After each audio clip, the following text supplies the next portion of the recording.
નમસ્તે. નવજીવન ટ્રસ્ટ પરિવાર વતી હું રામ મોરી આપ સૌનું હાર્દિક સ્વાગત કરું છું. નવજીવન ટ્રસ્ટ દર મહિને આ પ્રકારના સાહિત્યિક કાર્યક્રમોનું આયોજન કરે છે, જેમાં ગુજરાતી વાર્તાઓ, ગુજરાતી કવિતા, ગુજરાતી નવલકથાઓ, અમારા પૂર્વસૂરીઓ અને નવજીવન ટ્રસ્ટ કે અન્ય પ્રકાશનો દ્વારા પ્રકાશિત થયેલા પુસ્તકોની ચર્ચા થાય. ચર્ચા તુરે સાહિત્ય. તો આ એક અમારો નાનકડો પ્રયાસ છે અને એમાં અમારી એક બહુ ગમતી સંગોષ્ઠી, અમારો એક બહુ તો ઉપક્રમ છે આ, જેનું નામ છે કાવ્ય ગોષ્ઠી. અને કાવ્ય ગોષ્ઠીમાં ગુજરાતી ભાષાના જાણીતા કવિઓ આવે છે, પોતાની કાવ્ય સર્જન પ્રક્રિયા વિશે વાત કરે છે. સામાન્ય રીતે એવી બહુ બધી કવિતા કેવી રીતે લખાય એના વિશેની સમજણ કરતાં ગેરસમજણ બહુ બધી હોય, અને એ ગેરસમજણ ક્યાંક દૂર થાય અને કવિતા યોગ્ય રીતે યોગ્ય હાથમાં પહોંચે એના માટેનો આ ઉપક્રમ છે. આજે જે સર્જકને આપણે અહીંયા બોલાવ્યા છે, નિમંત્રણ પાઠવ્યું છે, આમ તો એની ચાહના 3 પેઢી, અત્યારે 3જી પેઢી છે ગુજરાતી ભાષાની, જે એમને પ્રેમ કરે છે, એમની કવિતાઓને પ્રેમ કરે છે. હું વિનંતી કરીશ આદરણીય તુષાર શુક્લને કે તેઓ મંચ પર પધારે, આપણી સાથે એમની કાવ્ય સર્જનની પ્રક્રિયા વિશે વાત કરે, એમની કવિતાઓ વિશે વાત કરે અને કવિ પોતાની રચનાઓ આપણી સાથે શેર કરે. બીજું, એક આજનો દિવસ અમારા માટે બહુ ખાસ છે. નવજીવન માટે આજે અમારા માટે આ સ્મૃતિ વંદનાનો દિવસ છે. જીતેન્દ્રભાઈ ઠાકોરભાઈ દેસાઈ, જેમણે પોતાના જીવનના 52 વર્ષ નવજીવન ટ્રસ્ટ સાથે વિતાવ્યા. નવજીવન ટ્રસ્ટ માટે એમણે ખૂબ કામ કર્યું અને બહુ બધા એવા સર્જકો, પત્રકારો જેણે કહે છે કે નવજીવનને ખરા અર્થમાં એમણે નવજીવન આપ્યું. એવા અમારા જીતેન્દ્રભાઈની આજે પૂર્ણતિથિ છે. એ નિમિત્તે અમે એક પુસ્તક, ગાંધી સાહિત્યના સારથી જીતેન્દ્રભાઈ દેસાઈ, આ પુસ્તક અમે ત્યાં મૂક્યું છે. ગુજરાતી ભાષાના બહુ જાણીતા એવા લેખક, પત્રકાર અને અનેક સામાજિક સંસ્થા સાથે જોડાયેલા મોંઘેરા લોકોએ પોતાની સ્મૃતિ વાગોળી છે જીતેન્દ્રભાઈ સાથેની. અને આમ તો સ્મૃતિ છે ને એ અમૂલ્ય છે, એની કોઈ મૂલ્ય હોતું નથી. અને આ એક પ્રસાદ છે અને પ્રસાદનું કોઈ મૂલ્ય હોતું નથી. એટલે આ એક વિના મૂલ્ય આ પુસ્તક મૂક્યું છે. જેમને રસ છે ગુજરાતી સાહિત્ય અને ભાષા સાથે જોડાયેલું એક મોટું નામ જીતેન્દ્ર દેસાઈ, એમણે શું કાર્યો કર્યા હતા નવજીવન સાથે, એના વિશેની સુંદર મજાની માહિતી અને સ્મરણો આ પુસ્તકમાં રજૂ કરવામાં આવ્યા છે. હવે સીધા આપણે કાવ્ય ગોષ્ઠીમાં પધારીએ. તુષાર શુક્લ, આમ તો આકાશવાણી સાથે આ નામ બહુ ઘાટું રીતે જોડાયેલું છે. હવે આકાશવાણી એટલે સૌથી પહેલાં આપણા દિમાગમાં બહુ એક સૂરમાં ક્યાંક કોઈક વાત હોય, પણ તુષાર શુક્લની કવિતાઓ જ્યારે વાંચીએ ત્યારે સમજાય કે એનો કોઈ એક સૂર નથી. દરેક રંગોનો અને દરેક ભાવોનો લય એની કવિતાને મળ્યો છે.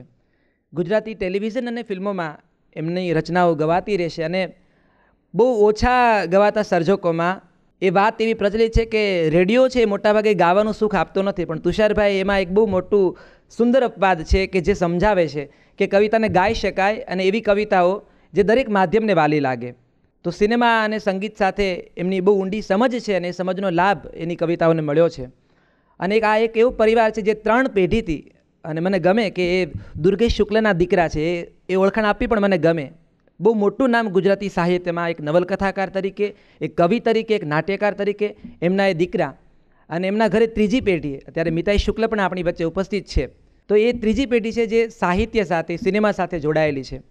તો તુષારભાઈ, હું આપને વિનંતી કરીશ કે આપ આપની રચનાઓ વિશે અને આપની સર્જન પ્રક્રિયા વિશે અમારી સાથે વાત કરો. ખૂબ ખૂબ આભાર.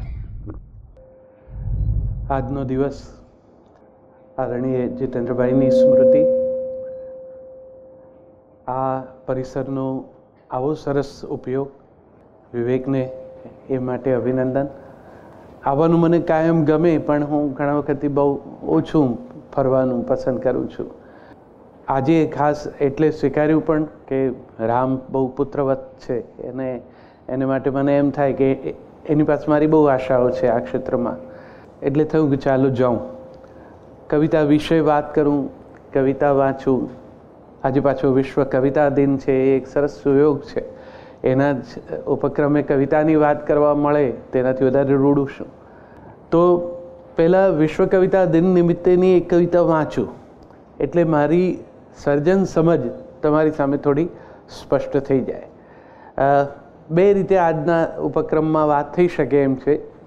મારી કવિતાઓનો પણ પાઠ હું કરી શકું અને હું જે કંઈ લખ્યું છું, લખવાની બાબતમાં જે કંઈ સમજું છું એ પણ તમારી સાથે વહેંચું. વિશેષ તો કોઈ તમને પ્રશ્ન થાય અને તમે પૂછો તો પણ વધારે મજા આવશે. પણ પહેલાં આજના દિવસને યાદ કરું આ એક રચના દ્વારા. આજે વિશ્વ કવિતા દિવસ. ગઈકાલથી આવે છે વિવિધ કાર્યક્રમોની જાહેરાત, કરશે અનેક કવિઓ રજૂઆત. મારે જવાનું તો હોય છે પણ મૂંઝવણ છે. આ મેં જે કંઈ લખ્યું છે એમાં કવિતા જેવું કંઈક તો છે, પણ એ વંચાય ન વંચાય. આજની વાત જુદી છે. આજે તો વિશ્વ કવિતા દિવસ છે. એમાં ન ચાલે સ્થાનિક કે ગ્રામીણ રીત. એમાં તો જોઈએ વિશ્વને સ્પર્શતી, વૈશ્વિક વેદના સંવેદનાને વ્યક્ત કરતી, શાશ્વતીની ચીસ, સમષ્ટિની પીડા. પણ મારી પાસે તો છે મેં અનુભવેલા સાવે સાવ મારા વ્યક્તિગત સુખ દુઃખ. મેં જોયેલો દરિયો, કાંઠો, મોજા, પ્રેમ, આંખો, ચાતક, લજ્જાની લાલી, ચોમાસું બારે માસ, પપ્પાએ એરપોર્ટ પર મૂકવા ન આવવા જેવી વાત, મમ્મીનો ફોટો, પત્નીના પગના વાઢિયા, દાદા દાદીનું વહાલ, દીકરો 10મામાં આવ્યોની ચિંતા, શબ્દોને બદલે સીધા ચૂમી શકવાની આશા, હથેલીમાં રણની રેખા અને ખજૂરીનો છાંયો. મારો તો અલ્લાહ બેલી. મારી પાસે નથી પાંખ કે આંખ કે કરી શકું વિહંગાવલોકન. મારું તો છે જીવું છું ને જોઉં છું એનું અવલોકન. કેટલીક વાર બહુ દૂરનું જોવામાં સાવ પાસેનું અવગણાય એમ પણ બને. મારી તો છે સાદા શબ્દોમાં સીધી વાત. મને સમજાય અને સૌને સમજાય. બહુ ઊંડી નહીં કે ડૂબી જવાય. આછેરી જે ઉપર સરી શકાય. હલકી નહીં પણ હળવી ખરી, સાથે લઈને ફરી શકાય. વિચાર ભારે તૂટી ન જવાય. વિશ્વ કવિતા તો નથી મારી પાસે. હું તો સપનું જીવું છું. એવું બને કોઈ દિવસ કે વિશ્વ પોતે જ કવિતા બની જાય. ત્યાં સુધી તો આ મારી કવિતા એ જ મારું વિશ્વ.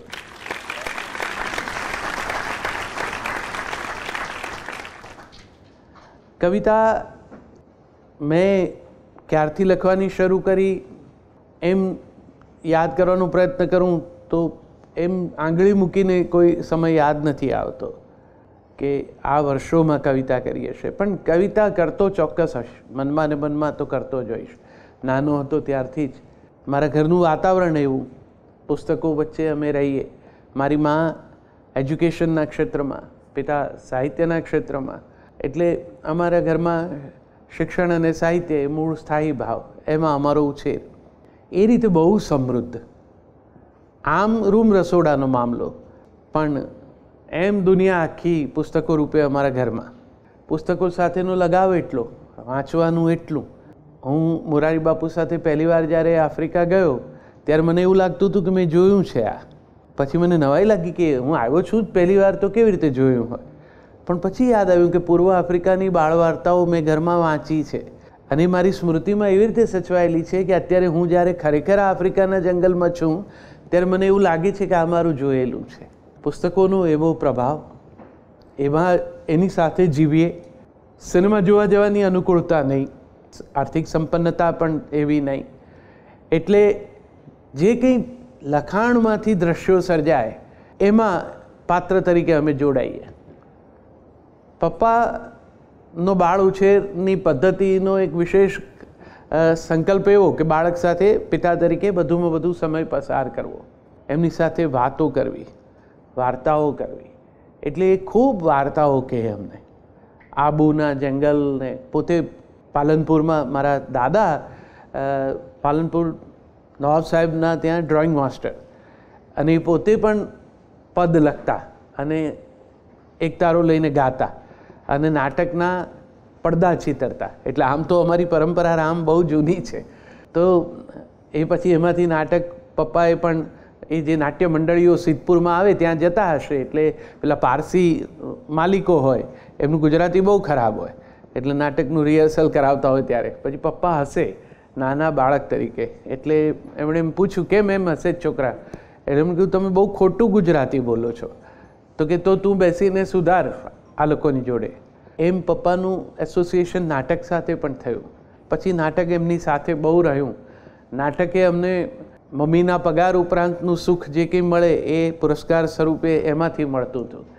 એટલે જ્યારે એ જમાનામાં ટપાલી બપોરે આવે અને એકાંકી નાટકના 10 રૂપિયા કેશ, આવડી મોટી 10ની નોટ આવતી ત્યારે એ આપે ત્યારે અમને બહુ રોમાંચ થતો. ત્રિઅંકી નાટકના 50 રૂપિયા.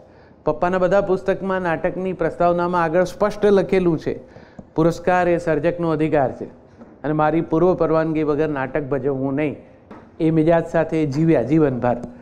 એટલે વાતાવરણ એવું, એમાં આ વાર્તાઓ એ કે એ પોતે પાલનપુરમાં ઉછર્યા, બાલારામમાં રહ્યા, એમણે ત્યાં જે કંઈ જોયું હશે એની વાતો કરીને અમને એવા અંદરથી સજ્જ કરેલા કે મને તો પેલું આમ પહાડ ઉપર વાહન ગોળ ગોળ ફરીને ચડે એટલે ફાવે નહીં. એટલે હું બહુ વર્ષો સુધી આબુ નહોતો ગયો, છેક હમણાં ગયો. અને ત્યારે પપ્પાએ જે અમને ત્યાં પેલા ટોડ રોકની એમનું એક સુંદર સોનેટ છે એ કરેલી વાત, એ ત્યારે આટલા વર્ષો પછી મેં એ દેડકા કૂદવા માગતો હોય નખી તળાવમાં એવો એ પથ્થર જોયો. તો સ્મૃતિમાં સચવાયેલું બધું કેટલું કામ કરતું હોય છે. એ બધું મારા પિંડને ઘડવામાં ઉપયોગી થતું હતું. એ વખતે ખ્યાલ નહોતો પણ થતું હશે. અને એમ કરતાં કરતાં રુચિ મારી કેળવાઈ આ સાહિત્ય સંદર્ભે. તો પદ્ધતિસરનું લખવાનું આકાશવાણીમાં આવ્યું એ પહેલાં હું ઝેવિયર્સ કોલેજમાં ભણતો એટલે ત્યાં કવિતા લખતો. ત્યાંના ભીંત પત્રમાં એનું તંત્રીપદ પણ હું સંભાળતો અને એના ઉપર કવિતાઓ મૂકું મારી લખીને. હવે એ તો આખી અંગ્રેજ કોલેજ અને એમાં હું આવી રીતે વાત કરનારો, ગુજરાતી બોલનારો, ગુજરાતીને આટલું ચાહનારો. હવે બધા મોટા મિલ માલિકના દીકરાઓ જે ત્યારે મારી આ સાથે ભણતા તે બધા હવે બહુ સરસ દોસ્ત છે. એ બધા મને કહે છે કે ત્યારે તું કેન્ટીનમાં વાત કરતો હોય તો એક ટેબલ છોડીને અમે તને સાંભળવા બેસતા હતા કે તું આ ભાષા કેવી રીતે ઉપયોગમાં લે છે. હું શબ્દો વાપરતો નથી, ઉપયોગમાં લઉં છું. હું જ્યારે આકાશવાણી જેવા સમર્થ સમૂહ માધ્યમમાં જોડાયો ત્યારે મને એની સમજણ વધારે સ્પષ્ટ થઈ કે જનસાધારણ સાથે વાત કરવી હોય તો કેવી રીતે કરવી. કારણ કે અમે કોલેજમાં હતા તે દિવસોમાં તો ગુજરાતી ભાષાનો રંગ જ જુદો હતો, અભિવ્યક્તિની શૈલી જુદી હતી. એબ્સર્ડ સ્ટાઇલમાં લખાવવું અને એ પ્રકારે ઝટ ન સમજાય એવું કહેવું એનું ગૌરવ હતું. અને સર્જકો પણ એ વિશે એ સ્પષ્ટ હતા કે અમે કોઈને સમજાય એ માટે લખતા નથી. એટલે ભાવકનો છેદ ઉડી ચૂકેલો હતો. અને હું એવા ક્ષેત્રમાં કામ કરવા ગયો કે જ્યાં કોમ્યુનિકેશન, પ્રત્યાયન એ તો સૌથી પહેલી આવશ્યકતા હતી કે હું બોલું અને મારો શ્રોતા એ સાંભળે અને સમજે તો જ પ્રત્યાયનનું ચક્ર પૂર્ણ થાય. તો એ ન બને તો પછી મારી ભાષાનું કામ શું? એટલે શરૂઆતના દિવસોમાં હું પણ એવી રીતે લખતો, અઘરું. પણ પછી એ એટલી સરળતાથી ટેવ મુક્ત થઈ ગઈ આ સમૂહ માધ્યમમાં જોડાવાને કારણે. કારણ કે ત્યારે હું એક કામદારો માટેના કાર્યક્રમમાં જોડાયો. હું સેન્ટ ઝેવિયર્સ કોલેજમાં ભણેલો વિદ્યાર્થી, નદીની પેલી બાજુ ગયેલો નહીં, મિલ મેં જોયેલી નહીં. અને અમદાવાદ આકાશવાણીનો સૌથી લોકપ્રિય કાર્યક્રમ મજૂર ભાઈઓ માટેનો કાર્યક્રમ શાણાભાઈ, શકરાભાઈ એ રજૂ કરતા. શકરાભાઈ તો સાચે મિલમાં નોકરી કરતા, ચંદુભાઈ દવે. શાણાભાઈ શિક્ષક, પુરુષોત્તમ ચોખડિયા, બંને વડીલ અને બહુ જ સરસ રીતે આ કામદારોના જે પ્રશ્નો છે એમના જીવનના, એમના સમાજના, એના વિશે વાત કરે. બંને ખૂબ લોકપ્રિય. આ શ્રોતાઓ એમને પોતાના ઘરે આમંત્રણ આપે, પ્રસંગે બોલાવે એવું. હવે એ નિવૃત્ત થયા ને હું જોડાયો નોકરીમાં 425 બેઝિકમાં. અને પછી મને કીધું તમે આ કાર્યક્રમ કરો. હું ત્યારે પણ લાંબા વાળ રાખું, ટી શર્ટ ને જીન્સ જ પહેરું. ત્યારે આકાશવાણીમાં કોઈ આવું પહેરતું નહોતું ને આવી રીતે રહેતું પણ નહોતું, કારણ કે બધા વડીલો હતા. ત્યારે તો રસિકભાઈ ભોજક ને લલિત કુમાર શાસ્ત્રી ને બીજી બંસાલી સાહેબ ને એ વડીલોનો સમય હતો. તો આ કાર્યક્રમ હું કેવી રીતે કરું? પછી હું ઝેવિયર્સ કોલેજમાં હતો તે દરમિયાન નાટકમાં ભાગ લેતો અને દરેક વખતે મારા કરતાં મોટી ઉંમરના પાત્રો જ ભજવવાના મારે ભાગે આવતા. તો આ પાત્ર કંઈક ઊભું કરીએ આપણે, એવું સ્ટોક કેરેક્ટર રેડિયોની ભાષામાં કહેવાય. તો અમે નક્કી કર્યું કે તો એનું નામ મંજીભાઈ પાડીએ. મારા મનમાં મનજી કહેતા મન અને કવિની સાથે જોડાયેલું તો મન મારું હાથવગું હતું. એટલે મેં કહ્યું એ રીતે મને ફાવશે. એટલે હું પેલી 4 લાઈન છપ્પાની સ્ટાઇલથી લખું ને છેલ્લે એ બોલું. આ મંજીભાઈનું કમ્પેરિંગ પણ મારે જ લખવાનું, બીજા પાત્રને માટેનું પણ. એટલે સંવાદના સ્વરૂપે કેવી રીતે લખવું એનાથી જ શરૂઆત થઈ કામની. બીજા પાત્રને મૂર્ખ નથી બતાડવાનું, એને પણ ખબર પડે છે. એવી જ રીતે સ્ક્રિપ્ટ રાઇટિંગ. અને એમ હું ભાગ લેતો થયો મંજીભાઈ તરીકે. ધીરે ધીરે કરતાં મને એમ થતું હતું કે આ મારી ભાષા બહુ શુદ્ધ છે, તો એ કેવી રીતે એનો સ્વીકાર થાય. એટલે અમારા મૂળ સૌરાષ્ટ્રમાં છે, એટલે અમે વઢવાણ સુરેન્દ્રનગરના ઝાલાવાડી છીએ. એટલે થોડોક એ રંગ સ્વીકાર્યો, થોડુંક નાટકની સમજ જોડે જ, અને એમ એ મંજીભાઈના પાત્રને ઊભું કર્યું. એ પાત્ર સફળ એ રીતે થયું કે આવેલા જે કાર્યક્રમોમાં ભાગ લેવા માટે આવેલા મજૂરભાઈઓ હોય એ જોવા માગતા હતા કે પેલા સવારે પ્રોગ્રામ રજૂ કરે છે એ મંજીભાઈ કોણ છે.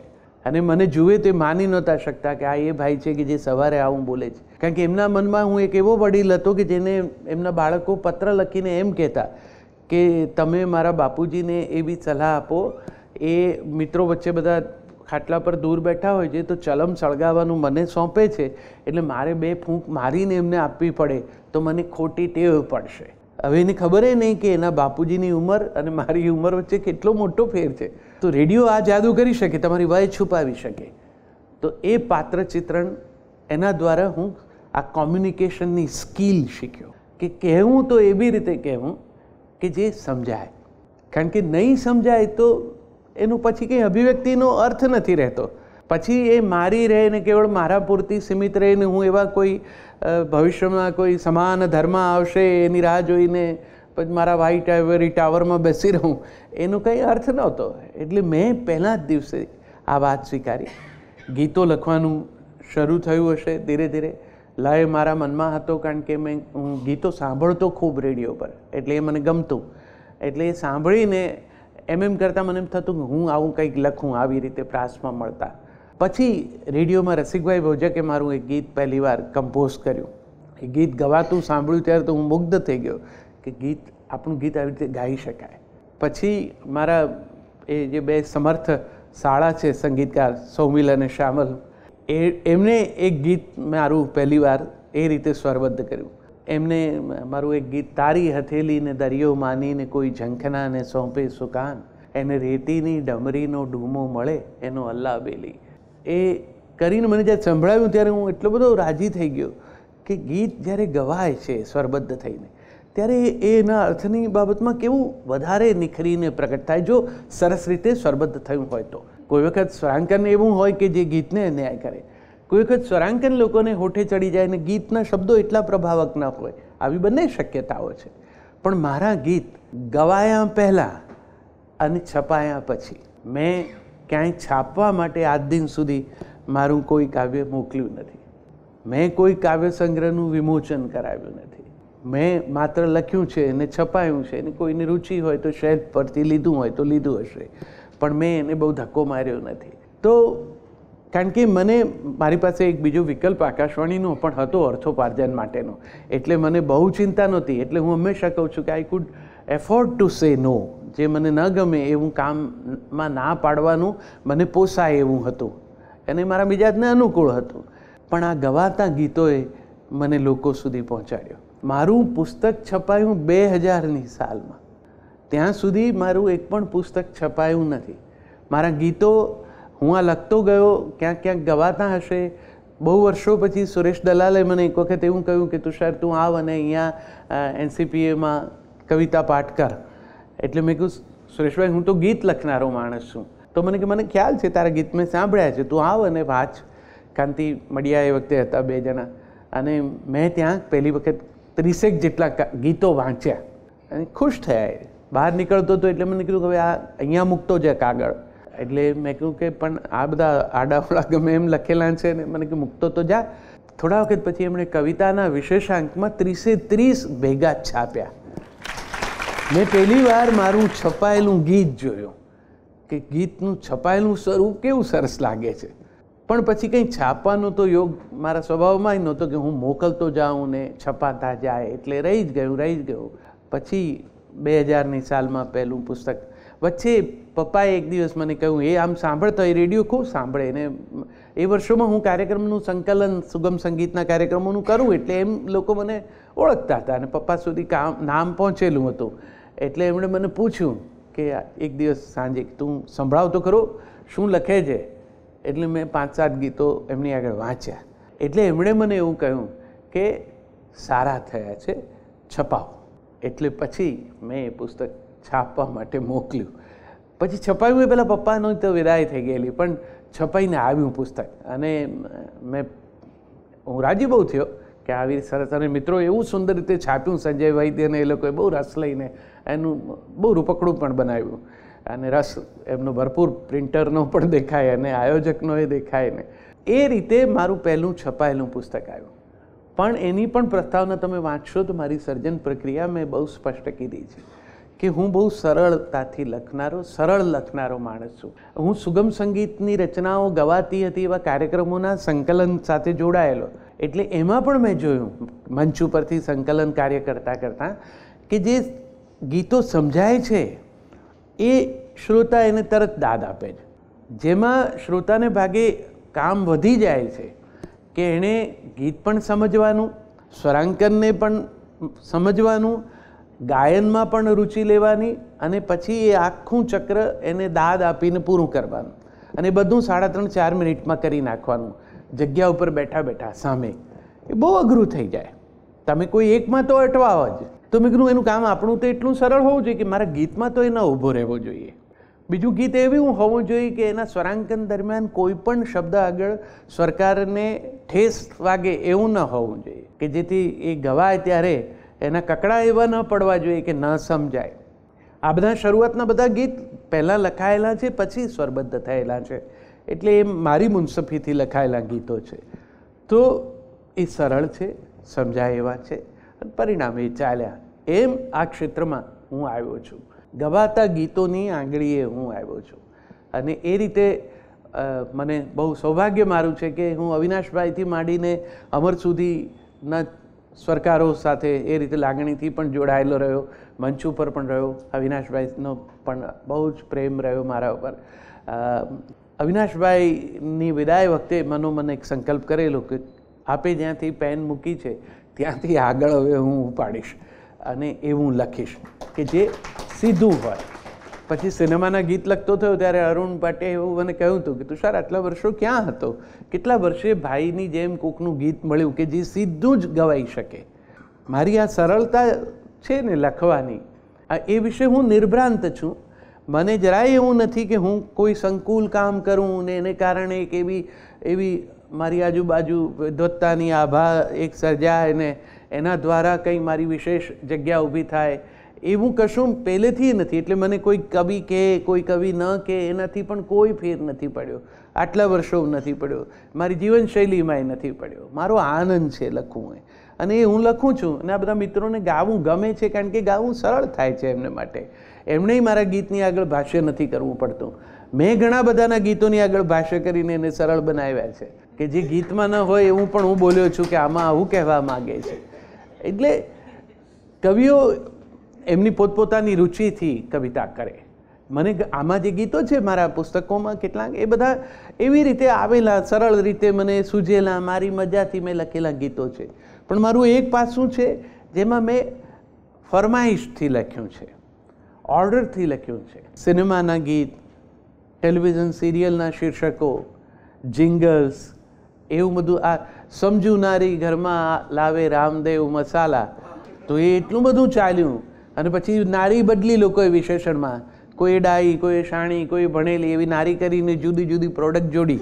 પણ ત્યારે હું ગૌરાંગભાઈ બે જણા ખૂબ આવી રીતે ગોઠવી શકતા. અને એ જમાનો હતો ટેલિવિઝન નવી સિરિયલ્સ આવતી એમાં જિંગલ્સ આવે, રેડિયો જિંગલ્સનો પણ બહુ ઉપયોગ થતો. એટલે તો હું સિનેમા સાથે જ્યારે જોડાયો લખવા માટે, ગૌરાંગ વ્યાસની સાથે ઘણું કામ મેં કર્યું.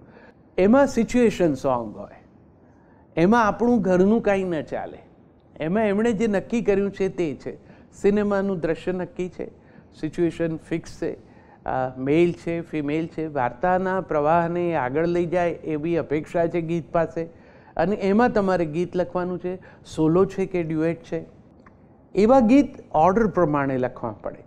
એ વખતે પણ તમારી એવી સર્જક સજ્જતા હોવી જોઈએ કે તમે એવું લખી શકો. જે લોકો લખી શકે છે, જેમના ગીતો એ રીતે ખૂબ લોકપ્રિય છે, ગુલઝાર સાહેબ અહીંયા આવ્યા ત્યારે મેં એમને પૂછ્યું હતું કે તમે આ સિનેમા માટે લખો તો કેવી રીતે, ત્યારે એમણે મને કહ્યું કે 90 નહીં 99% ગીતો ટ્યુન પર જ લખું છું. એટલે અને છતાં કેવી સુંદર કવિતા હોય છે. એટલે ટ્યુન પર લખાયેલી વસ્તુમાં કવિતા ન હોય એવું માનવાને કારણ નથી. અવિનાશભાઈને તો શબ્દ ટ્યુન થઈને જ આવતો, સ્વરમાં જ શબ્દ આવતો, એટલે એમના ગીત તરત લોકપ્રિય થઈ શકતા હતા. જેના ગીતમાં એ લય છે, કેટલાક કવિઓ છે કે જે લોકો લયમાં પાઠ કરી શકે છે, ગાઈ શકે. રમેશ પારેખ આપણા એવા કવિ. રમેશભાઈએ પોતાના બધા ગીત પોતાનો એક ટ્યુન પણ કરેલો છે અને એ ટ્યુનમાં એ પોતે ગીત વાંચે. અને ક્યારેક એમને ન પણ ગમે, જો કોઈ બીજા ટ્યુનમાં થયેલું ગીત હોય તો કવિ ઠપકો આપે, જો એમને ન ગમે તો. પણ સાંવરિયો રે મારો સાંવરિયો એનો અપવાદ છે. રમેશભાઈએ એને જુદી રીતે એના મનમાં ઢાળ એનો હતો અને ગૌરાંગભાઈએ એને જુદી રીતે સ્વરબદ્ધ કર્યું છે, પણ કવિએ સાંભળ્યું તો પ્રસન્ન થયા. એટલે એવું પણ નથી કે કવિને સરકારનો વિરોધ હોય. સ્વરાંકન એ આખી સ્વતંત્ર કલા પ્રવૃત્તિ છે, એ કવિની પણ ઓશિયાળી નથી અને કવિ એ સરકારનો ઓશિયાળો પણ નથી. પણ જે કલાક્ષેત્રમાં બંને સાથે કામ કરવાનું હોય એમાં બંને એકબીજાનો હાથ પકડવો પડે, એકમેકને સમજવા પડે, આવશ્યકતા વિચારવી પડે. તો એ રીતે પણ લખવાની મને ટેવ છે. એટલે ઓર્ડર પ્રમાણે માલ પણ હું આપી શકું, નિર્ધારિત સમયમાં આપી શકું. એટલે તમે મને કહ્યું હોય કે હવે પછીના 10 મિનિટ પછી આ ગીત આપણે જોશે તો પણ હું લખી શકું, અડધી રાત્રે પણ ગીત લખી શકું. મેં એવા પણ પ્રયોગ ગૌરાંગભાઈ સાથે કરેલો છે કે સ્ટુડિયોની અંદર રેકોર્ડિંગ મુખડું આપેલું હોય, એનો ટ્યુન એમણે આખી કરી નાખી હોય, એટલે ગીત તો ગવાતું ઓલરેડી શરૂ થઈ શક્યું હોય, મેં બહાર બેસીને અંતરો પણ લખ્યો છે. તો આ થઈ શકે, ન થઈ શકે એવું જરાય નહીં. બીજું કામ કર્યું, સ્વરાંકન ઉપર જ લખવાનું, ટ્યુન જ રેડી હોય અને તમારે એ ટ્યુનની મર્યાદામાં રહીને ગીત લખી આપવાનું. એ પણ મારી સર્જન પ્રક્રિયાનો એક વિશેષ છે કે જેમાં હું એ રીતે પણ લખી શકું કે મને એમણે કહેલા સ્વરબદ્ધ થયેલી ના માળખાની અંદર હું એને શબ્દોને ગોઠવવાનો પ્રયત્ન કરું અને છતાં એ ગીત સચવાય. અવિનાશભાઈના કેટલાક ગીતો એટલા બધા લોકપ્રિય અને કેટલીક વખત જે પ્રોડ્યુસર્સ હોય એ લોકોનો એવો આગ્રહ હોય કે અમારે બીજું કંઈ કરવું જ નથી, આ જ જોઈએ છે. હવે એ ગીત તો ક્યાંક વપરાઈ ચૂક્યું હોય તો હવે શું કરવું? તો પછી એવો પણ પ્રયોગ કર્યો છે કે એ જ ટ્યુન એમાં સદંતર બીજું નવું ગીત, બીજા જ ભાવવાળું, એ પણ લખ્યું છે. એક પાટણ શહેરની નારપદમણી એવો લય હોય, એટલા બધા એવો પ્રોડ્યુસરોને બહુ ગમતો. એ પ્રોડ્યુસરોની એક મજાની સમજણ હોય છે. એ લોકો એમનું છે ને ગીત પસંદ કરવાનું ધોરણ બહુ સરસ હોય છે.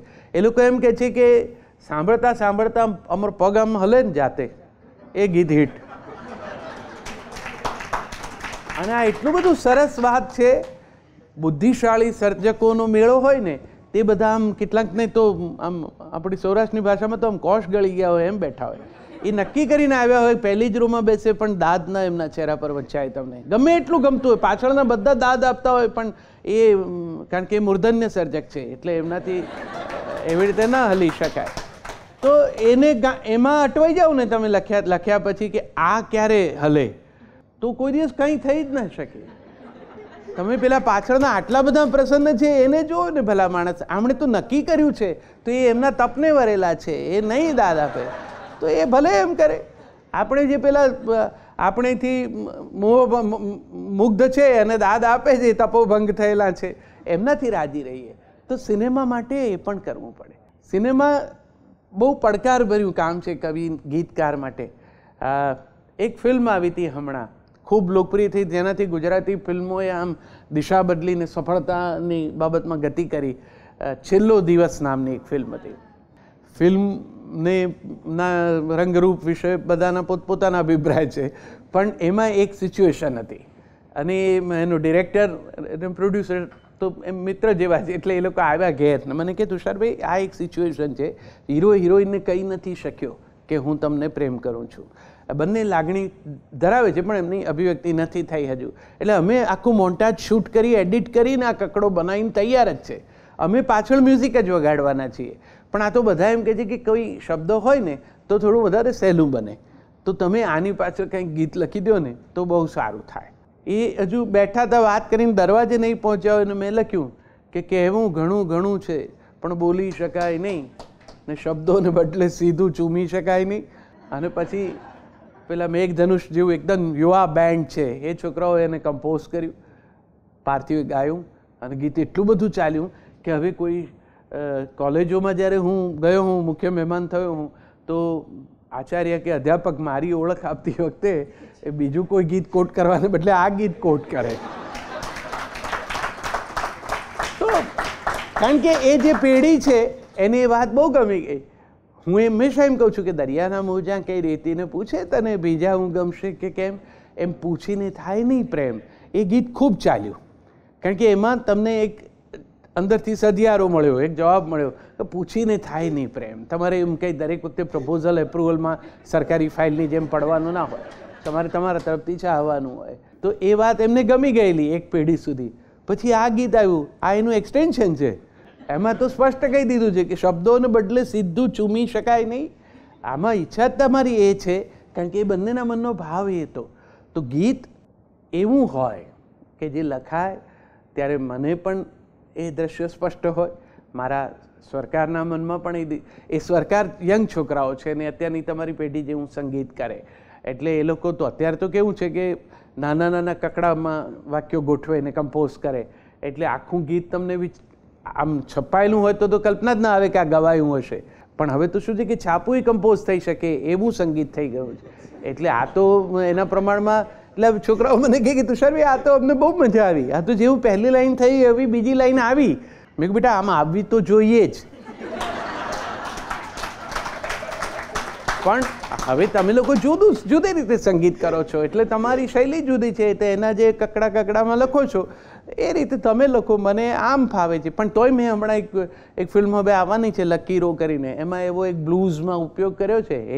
એ કમ્પોઝર ભેદી ટ્યુન કરીને જ લાવ્યા. એમણે કીધું કે આ જ છે અને આમાં જ કરી આપો. અને મેં એવા તમારી શૈલીથી આમ કકડા ગોઠવ્યા અને તો પણ અર્થ ખુલે છે, વાંધો નથી આવતો.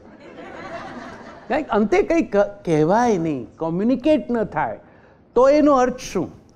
હવે મુશ્કેલી એ થાય છે સર્જકતામાં ઘણા મિત્રોને કે શબ્દ ભંડોળ બહુ ઓછું છે એટલે એમને પોતાની વાત કહેવા માટેનો સાચો શબ્દ મળતો નથી.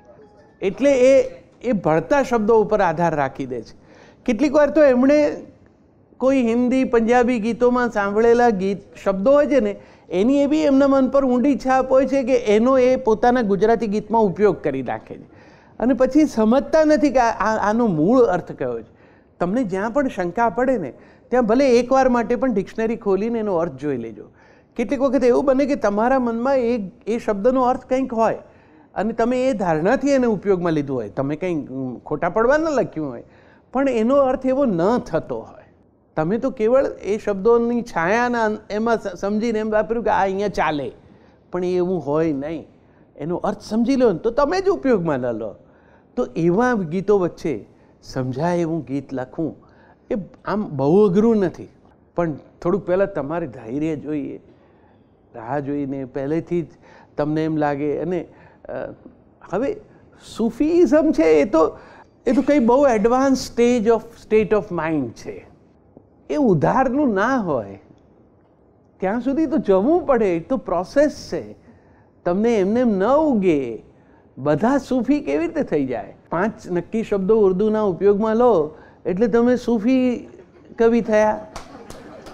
એમ સૂફી કવિતા થોડી થાય. આપણી પરંપરામાં પણ તમે જ્ઞાનમાર્ગી કવિઓના શબ્દોનો એમની જે ટર્મિનોલોજી છે, એમની જે પરિભાષા છે એનો ઉપયોગ ગીતમાં અત્યારે કરી જ શકે છે. ઘણા બધા મિત્રો કરે છે.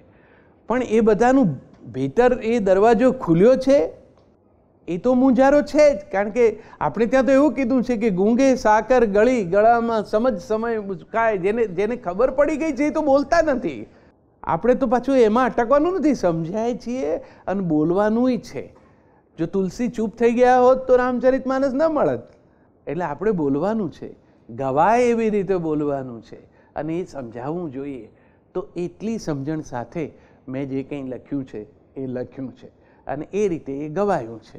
એટલે મારા કાવ્યો તમને બહુ દિવાળી અંકોમાં, કવિતાના સામાયિકોમાં એમાં નહીં જોવા મળે. હવે મારું આ બધી સમૂહ માધ્યમોને કારણે એક છબી છે, એટલે મને પણ કહે છે દિવાળી દરમિયાન, સાવ એવું નથી, મને કેવડાવે છે કે એકાદું ગીત મોકલો ને, પણ હું જાણું છું કે એનું કંઈ અર્થ નથી, એમાં હું મોકલીને શું કરીશ. એના કરતાં મારી પાસે લખેલું રહે મારા આનંદ માટે, ને કોઈને મારે ક્યારેક ગાવા માટે એમની ઈચ્છા હોય ને હું મોકલું ને કમ્પોઝ કરે ને ગાય, એટલું ઘણું છે. છપાવવું એ કંઈ ગુનો નથી. મારા પપ્પા તો હંમેશા એમ કહેતા, અને રામ જેવા મિત્રો માટે ખૂબ જરૂરી, બીજા મિત્રો પણ જે લખે છે એમને, કે દર 10 વર્ષે એકાઉન્ટ આપવો જોઈએ સર્જકે પોતાની સર્જકતાનો. તો જ તમને ખબર પડે કે તમારો આલેખ કેવી રીતે છે. તમે જે લખો છો એ આમ જ જાય છે કે તમે આમ જાઓ છો કે આમ ગયા છો.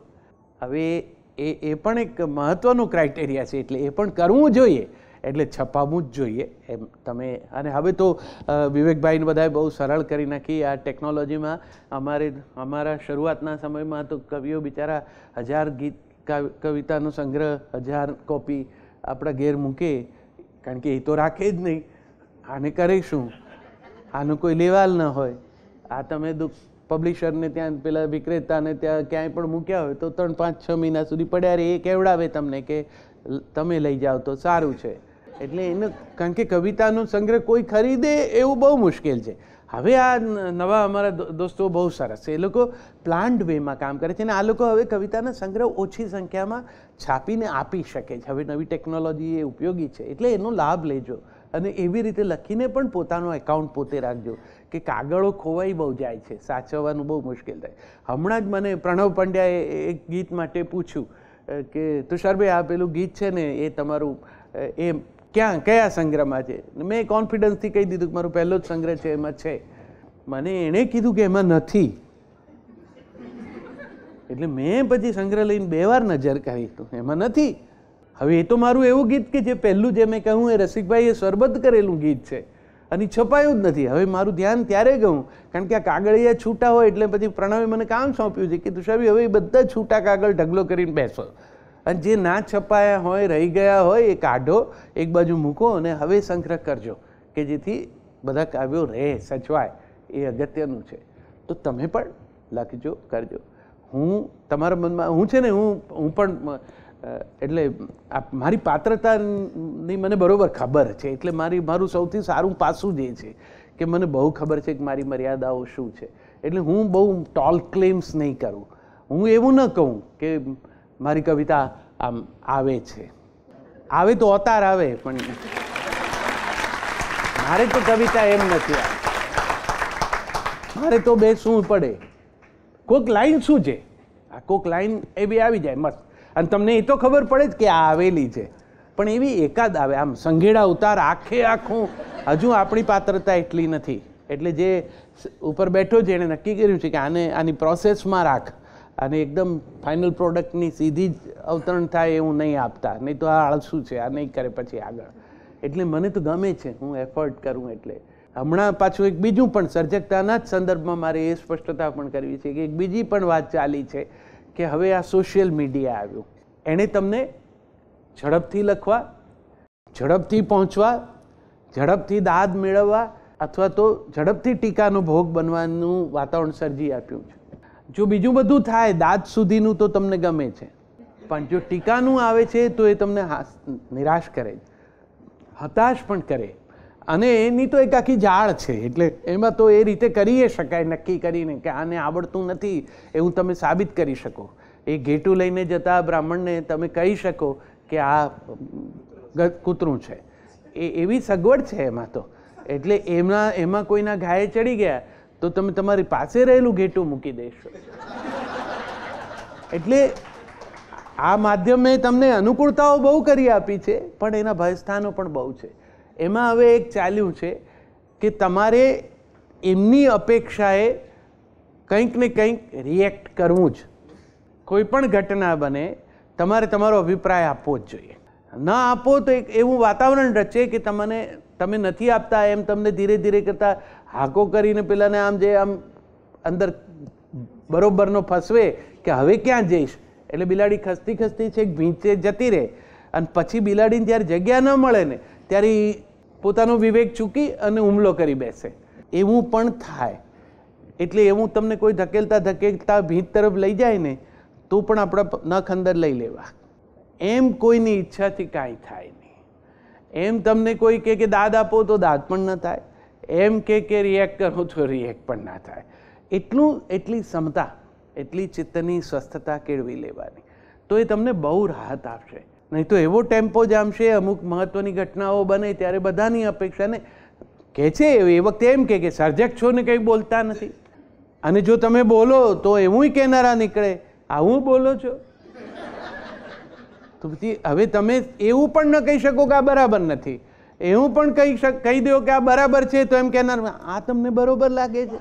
એટલે તમારો નામનો કોઈ અભિપ્રાય જ રહેતો નથી. તમારે માત્ર તમે કોઈ એક વિશેષ ઓળખ ધરાવો છો એટલે તમારી પાસે આવો એક અપેક્ષા છે કે તમે કંઈક રિએક્ટ કરો. મને એક વડીલે જ હમણાં ફોન કરીને કીધું, ફલાણી બાબત છે એ વિશે અમારા એમ કે વોટ્સઅપ ગ્રુપમાં ચર્ચા ચાલે છે કે કેમ કંઈ કોઈ બોલતું નથી. અને બહુ જ સિનિયર વડીલ હતા સર. એમની વાંચન વિચાર બધું એમનું બેકગ્રાઉન્ડ એમણે આપ્યું હતું પહેલાં.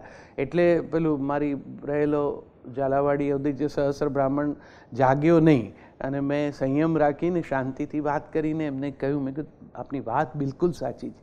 રિએક્ટ તો કવિનું હૃદય છે, એ કોઈ પણ ઘટના બને એટલે એના વિશેનો પ્રતિભાવ સાધારણ માણસ પણ આપે, કવિ પણ આપે. એમાં કંઈ કવિ કેટલીક વખત સાધારણ માણસ થઈને આપે, અને સાધારણ માણસની કોઈ અભિવ્યક્તિ કવિતા જેવી પણ આવે. આ તો બધી જ શક્યતા છે. પણ એક વસ્તુ આપની મારે એટલું કહેવું છે કે આપ કહો ત્યારે આવે એવું કવિમાં ન બને. તમે કહો છો એમ કદાચ આ ઘટના વિશે કવિઓના મનમાં કંઈ ચાલતું હોય, આજ નહીં ને કાલ કવિઓ કંઈ કહેવા નાય હોય, કદાચ કંઈ જ ન કે અને ભીતર એ વાત ગુમરાયા કરે એવું પણ બને. એ એની પીડાનો ખૂણો હોય એમ પણ હોય.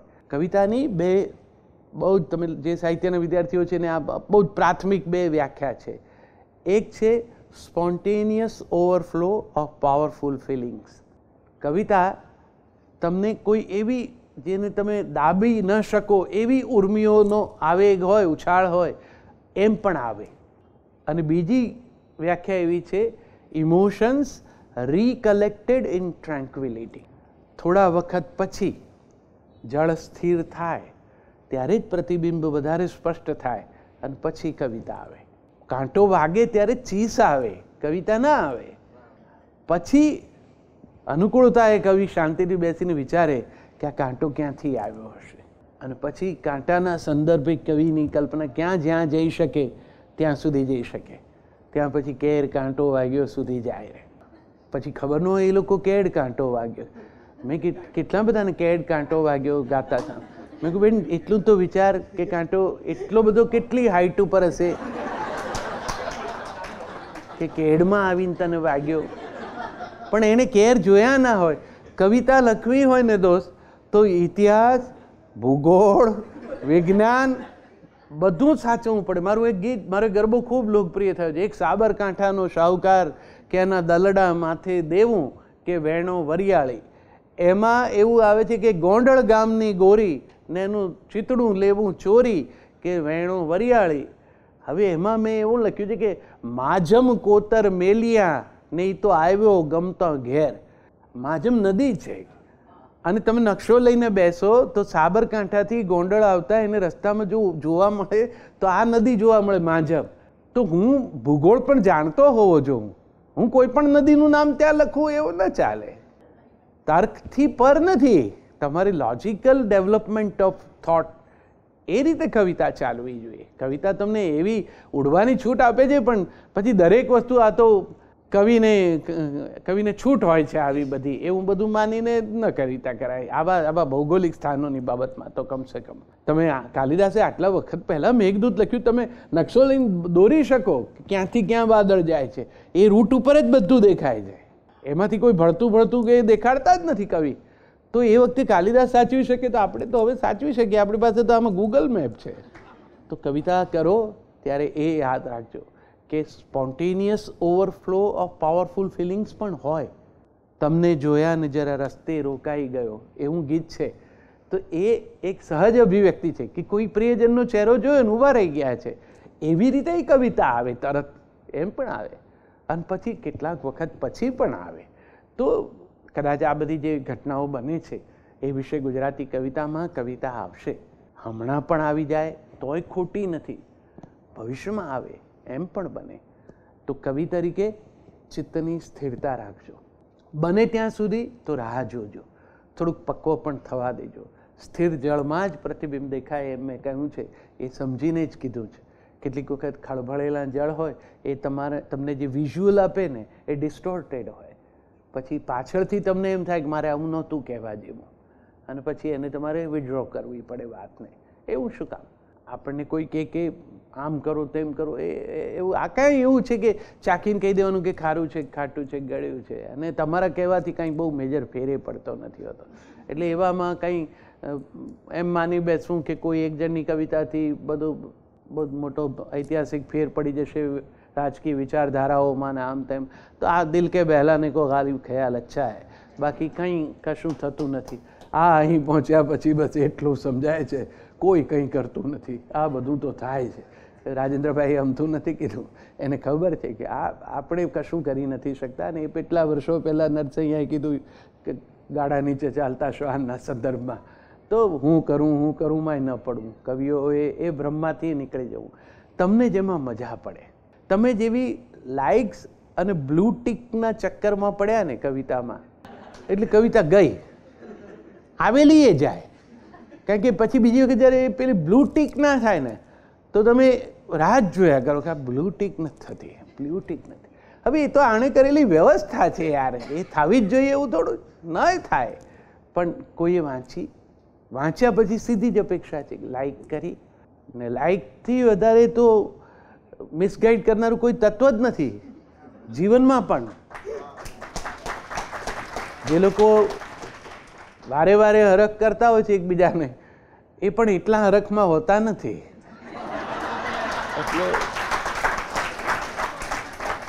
એટલે ક્ષમતા જાળવવી, અને કેટલુંક સમય સાથે સમજાય. હું આજે જે કહું છું એ આને કારણે કહું છું. એટલે પહેલી અપેક્ષાઓ જુદી હોય. મેં આને એટલે જ કોઈ દિવસ રંગ નથી કર્યો. આ જેમ થયા છે એમ જ રાખ્યા છે. કારણ કે આપણે ત્યાં કોણ જાણે, વાળ અને રૂપિયા બંનેમાં કાળાનો જ મહિમા વધારે છે.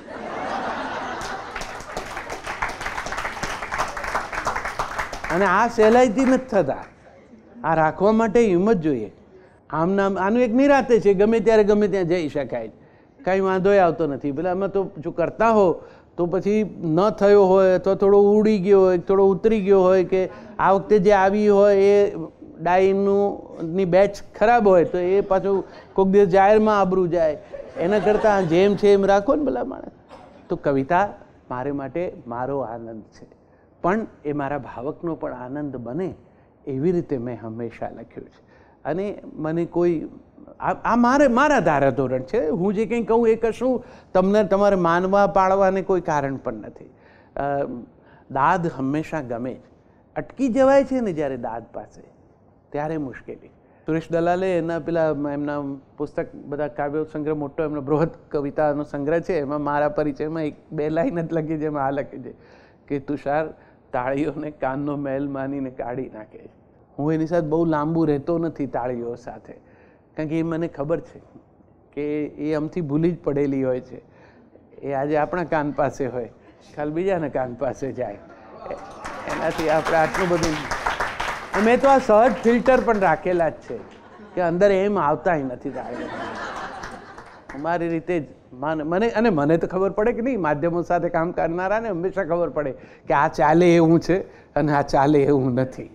એટલો વિવેક અને એટલી સમજણ અને એ સજ્જતા હોય જ સર્જકમાં. જ્યારે આપણે નાર્સિસસ થઈ જઈએ અને આપણે આપણી કવિતાના પ્રેમમાં પડી જઈએ અને આપણે એમ થાય કે આ મેં લખ્યો એ શબ્દ બ્રહ્મ છે, તો એ બ્રહ્મ પછી તમને પરેશાન કરે. તો આ મારી સરળ વાત. હવે હું તમારી જોડે 2-3 કવિતાઓ વહેંચું, અથવા જે તારો સમય હોય એમ, વાંધો નથી ને. આજ મને સૌથી વધુ આનંદ એ છે કે મારો દીકરો કાર્યક્રમમાં આવ્યો. એ નથી સાંભળતો, એ કે ઘેર ઇનફ સાંભળું તમને. હા, કવિતા નથી સાંભળતો. એને કવિતામાં બહુ, એ પોતે સિનેમા લખે છે, જેમ રામે કહ્યું એમ. હવે કેટલીક વાત તમને કહું કે મારી જે સમજણ છે સર્જકતા વિશેની.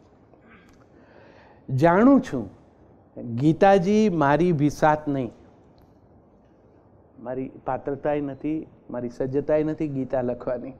જાણું છું ગીતાજી મારી વિસાત નહીં, મારે તો ગીત એક લખવું.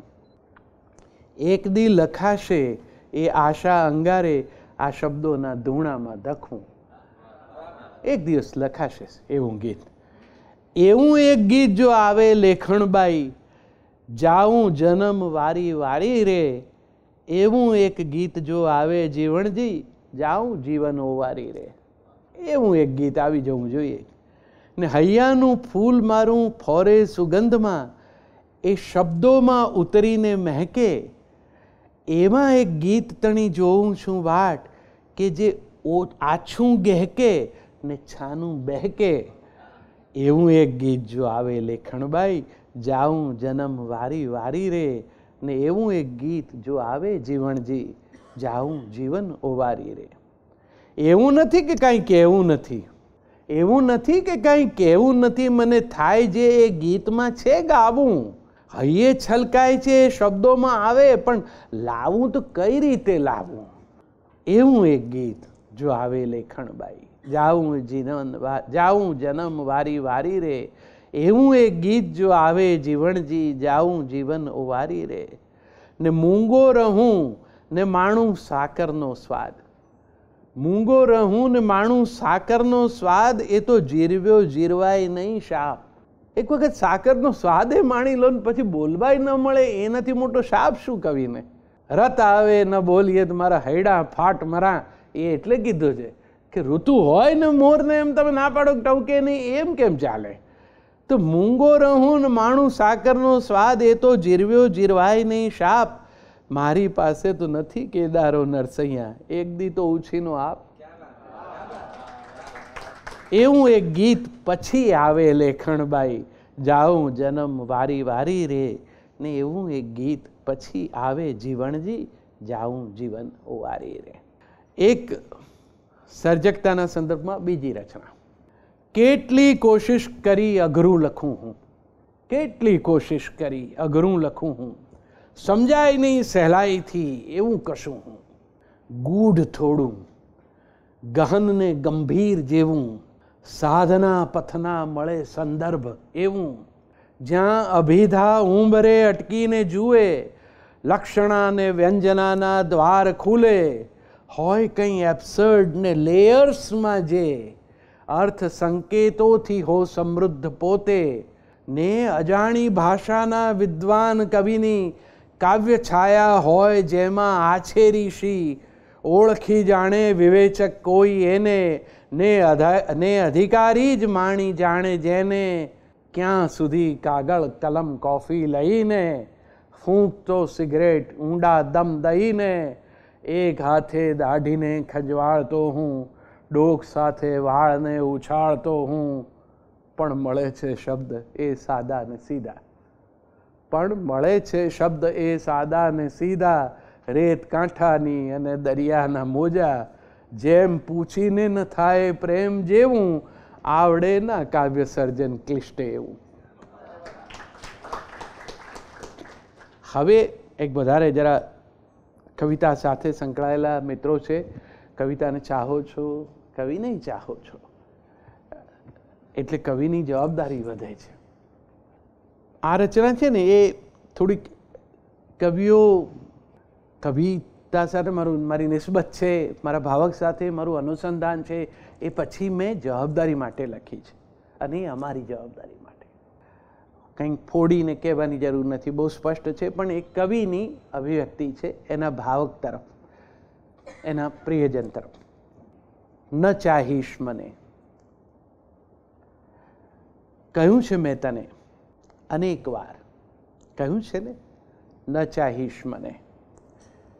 કારણ કે તું ચાહે છે સુંદર સૂર્યોદય, પંખીઓનો કલરવ, વહેતું ઝરણ, ફૂલ પર ઉડતા પતંગિયા, લીલુંછમ ઘાસ, ઝલમલતું ઝાકળ.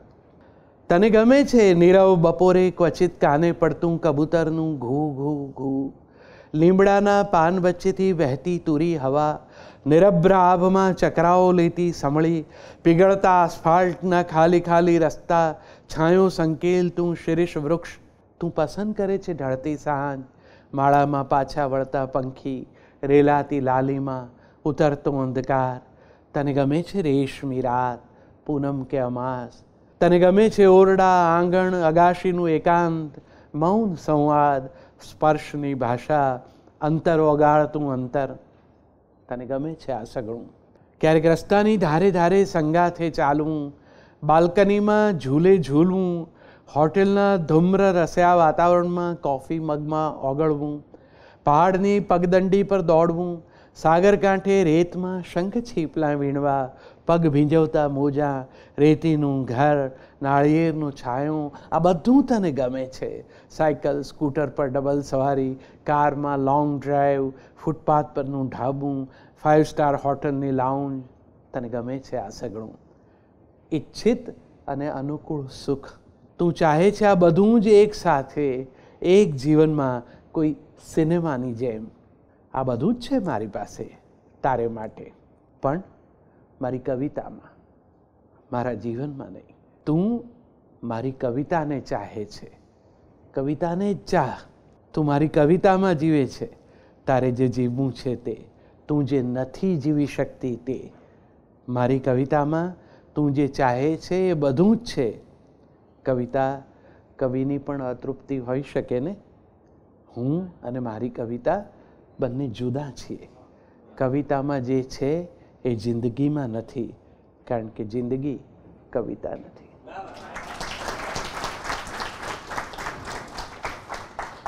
કવિતા લખવી એ જવાબદારી છે, સોશિયલ રિસ્પોન્સિબિલિટી પણ છે. કવિતા એ કોઈ સોનેરી માછલીઓ પકડવા ફેંકાતી જાળ નથી. કવિતા એ જવાબદારીપૂર્વક થતું વિધાન છે. તમારી કવિતાને કોઈ ચાહે છે, દાદ આપે છે, કારણ કે એની સાથે, એની કોઈ પંક્તિ સાથે, એના કોઈ વિચાર સાથે, એમાં ઝીલાયેલી કોઈ ક્ષણ સાથે કોઈ અનુસંધાન અનુભવે છે. પોતાની કોઈ એક ક્ષણનું, પોતે જીવેલી કોઈ એક ક્ષણનું, પોતે જીવવા ધારેલી કોઈ એક ક્ષણનું. ત્યારે તમારી જવાબદારી બને છે. ત્યારે તમે એવા ભ્રમમાં ન રાખી શકો કોઈને કે આ બધું મારી પાસે છે, આ બધું જે મેં લખ્યું છે એવું હું જીવું છું, તું આવ. પણ એવું હોતું નથી. અને પછી જે નિરાશા ઊભી થાય છે એ બહુ વિશેષ પીડાદાયી હોય છે. તો જવાબદારીપૂર્વક મારે તમને આટલું કહેવું છે. મેં ઘણી બધી રીતે આજની વાત માટે નક્કી કર્યું હતું કે મેં જુદા જુદા પ્રસંગે જુદી જુદી રીતે કવિતાઓ જે કંઈ લખી છે, સાંપ્રત સમયના સંદર્ભમાં પણ લખી છે. મેં અનુવાદ કાર્ય પણ કર્યા છે. મેં કટાક્ષ કાવ્યો પણ લખ્યા. સંબંધો વિશે તો ખૂબ લખ્યું. કેટલી બધી રચનાઓ તમારા બધાના હૈયે છે, એનો પણ કંઈ નથી પાઠ કરવો.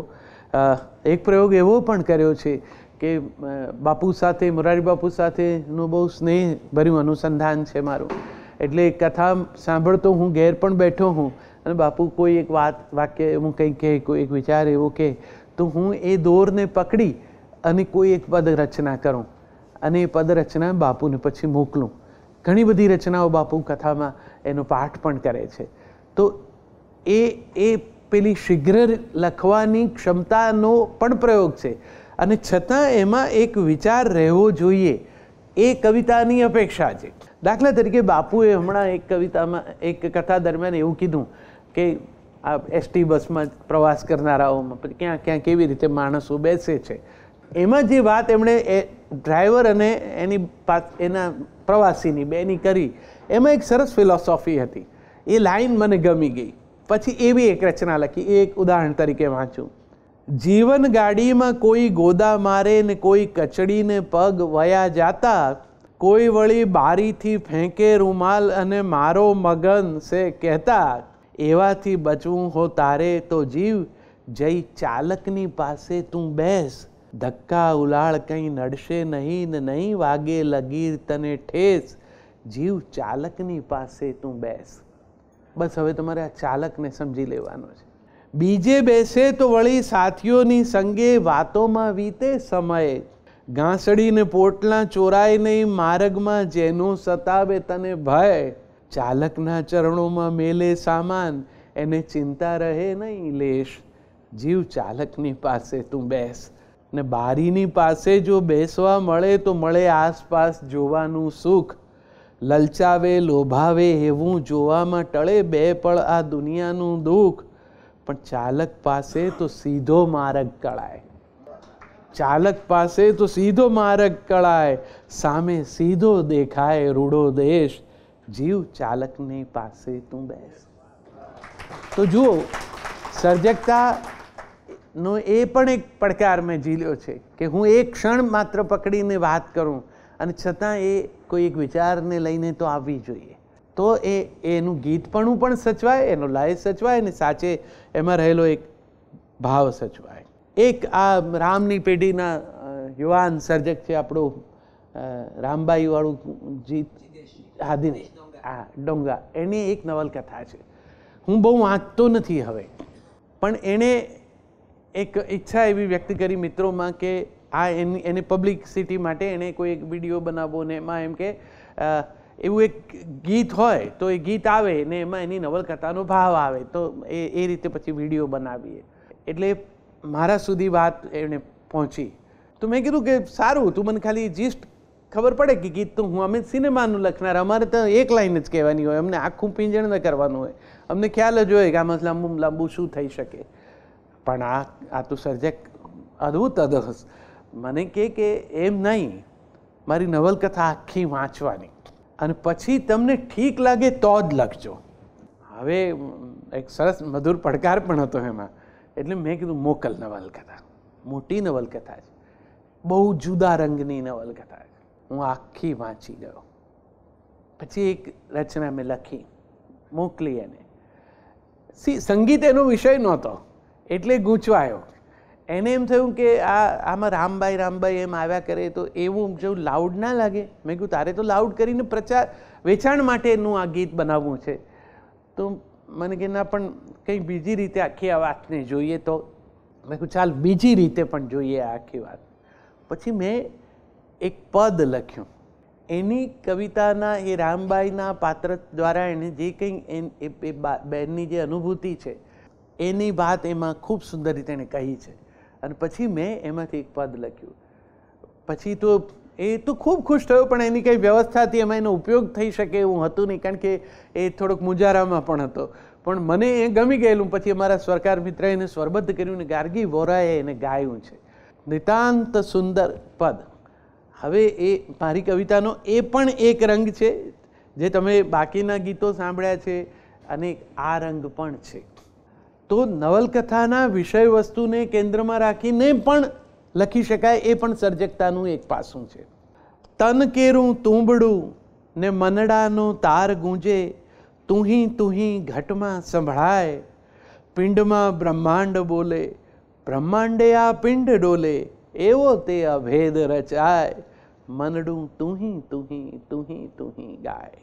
ભલે ઉગ્યા ભાણ તમને ઝાઝારે પ્રણામ, આજ નળિયા આ સોનાના થાય, મૂળાધારે પાઠ બેઠા ગણપતિ ગરવા ને ઓંકારે હુંકારો જાય, ઈડા પિંગળા સુષમણા નાડી કેરી વાડી માહે જ્યોતું કાંઈ ઝગમગ થાય, પિંડમાં બ્રહ્માંડ બોલે, બ્રહ્માંડે આ પિંડ ડોલે, એવો રે અભેદ રચાય, મનડું તુહી તુહી તુહી તુહી ગાય.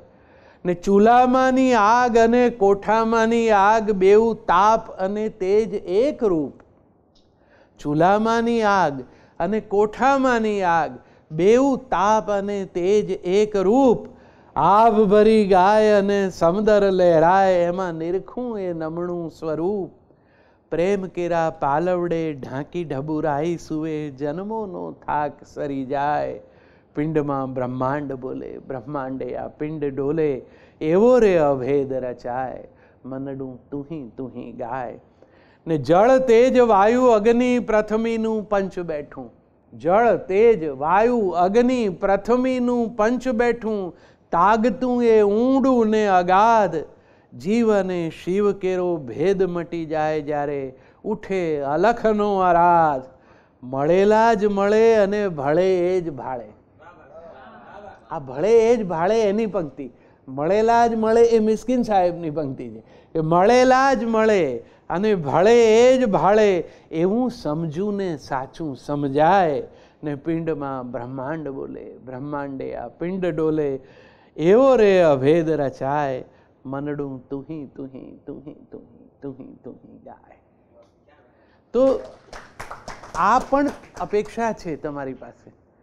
વિષય વસ્તુ કોઈનું છે, એ તમારું થઈ જાય લખતી વખતે અને કંઈક એવો આકાર રચાય, ત્યારે તમને તમારી સર્જકતા પણ સરાણે ચડી છે એનો ખ્યાલ આવે. અલબત્ત આ પદ, એમાં આવેલા સંદર્ભો એ મેં પોતે એ કક્ષાએ અનુભવેલા નથી, પણ એની રામબાઈએ અનુભવેલા છે. એ એટલો બધો ઓનેસ્ટ છે નવલકથામાં. એટલે એને લખ્યું હશે ત્યારે એને એમ નહીં થયું હોય કે કોઈ શંકા કરશે કે આવું કોઈ નહીં, અને એના કંઈક દાદી કે છે એટલે પોતાના કુટુંબના જ વડીલને આવું રિયલાઇઝેશન જીવ્યા છે એવો ક્લેમ મૂકવો એ આવી શંકાશીલ સમાજ રચનામાં એ સાધારણ વાત નથી. એનું કન્વિક્શન હશે અંદરથી, તો એ કન્વિક્શનને મેં મારી રીતે મારામાં લીધું છે. તો એવી રીતે પણ કવિતા કરી છે. હવે કવિતાનું રંગ ધીરે ધીરે થોડો બદલાતો જાય છે. એક રચના હમણાં પણ ફરે પણ બહુ છે. માથે બિલકુલ કાળા વાળ હોવા એ એક વાત છે, બિલકુલ સફેદ થઈ જવા એ પણ એક જુદો અનુભવ છે. બંનેને પોતાનું સૌંદર્ય પણ છે, બંનેને પોતાની સમસ્યાઓ પણ છે, પણ સફેદ વાળવાળાઓનો મુંજારો થોડો વિશેષ છે. એ વાત મેં મનમાં સમજી છે. તમે તો બધા બહુ જ પ્રેમાળ અને સરસ રીતે જ જીવનારા હો અને બહુ જવાબદારીપૂર્વક જ જીવતા હો, એટલે છતાં એક રચના એવી થોડી કડવી લાગે પણ કેવી તો છે એટલે કહી દઉં. પિતા સાથેનો જે સંબંધ છે, ઘણા બધા સંબંધ કાવ્યો છે મારા. મેં એક સંબંધ નામનું પુસ્તક જ કરી દીધું અંતે. એમાં આ બધા જ સંબંધો વિશે વાત કરી છે. તો સંતાનોની પિતા સંબંધે અકળામણ. કેમ સમજતા નથી તમે ને કેમ પૂછો છો વારે વારે, બધું જાણીને શું કરવું છે, અંગત કંઈ ના હોય અમારે. બાપા જે રીતે ઇન્ટરફિયર થાય છે તમારી લાઈફમાં અનનેસેસરીલી, તો છોકરાઓને નથી ગમતું. કેમ સમજતા નથી તમે ને કેમ પૂછો છો વારે વારે, બધું જાણીને શું કરવું છે, અંગત કંઈ ના હોય અમારે. કેટલી વાર કહ્યું છે તમને એમાં સમજ ના પડે, હિંચકે એકલા એકલા પપ્પા વગર આંસુ એ રડે. ને ઉંમર થઈ છે તોય હજી એ પંચાતો કાં સૂજે, ઉંમર થઈ છે તોય હજી એ પંચાતો કાં સૂજે, બે બે કપ તમે ચા ટપકારો તોય તરસ ના બૂજે. સવારથી ડોહા બીજું કંઈ કરતા નથી, થોડી વાર મને એક ચા એક બનાવજો મારી એક ચા. અરે તમે પી લીધી સવારની, પણ પાછી બીજી એમને પીવી જ છે. કેટલી વાર કહ્યું છે તમને આટલી ચા તો નડે, હિંચકે એકલા એકલા પપ્પા વગર આંસુ એ રડે. ને સવાર પડતા છાપું રોકી બેસી રહો છો રોજ, ફેર પડે શું તમને છાપું બપોરે વાંચો તોય. કેટલી વાર કહ્યું છે હાથ ન લૂછો છાપા વડે, હિંચકે એકલા એકલા પપ્પા વગર આંસુ એ રડે. ને યાદ રાખીને દવા ન લ્યો, પછી માંદા પડશો ત્યારે કામકાજ પડતું મૂકીને દોડવું પડે અમારે. કેટલી વાર કહ્યું છે તમને ફેર કોઈ ના પડે, હિંચકે એકલા એકલા પપ્પા વગર આંસુ એ રડે. ને મંદિર કેરે બાંકડે શોભો, શોભો નહીં બગીચે, માળા ફેરવો મૂર્તિ સામે પત્તા તે કોઈ ટીચે. કેટલી વાર કહ્યું છે તમને તોય કશું ના અડે, હિંચકે એકલા એકલા પપ્પા વગર આંસુ એ રડે. ને આજે રસોઈમાં બનાવ્યું છે, આજે રસોઈમાં બનાવ્યું છે શું એ જાણી શું કરશો. શું બનાવ્યું છે દાદા પૂછે.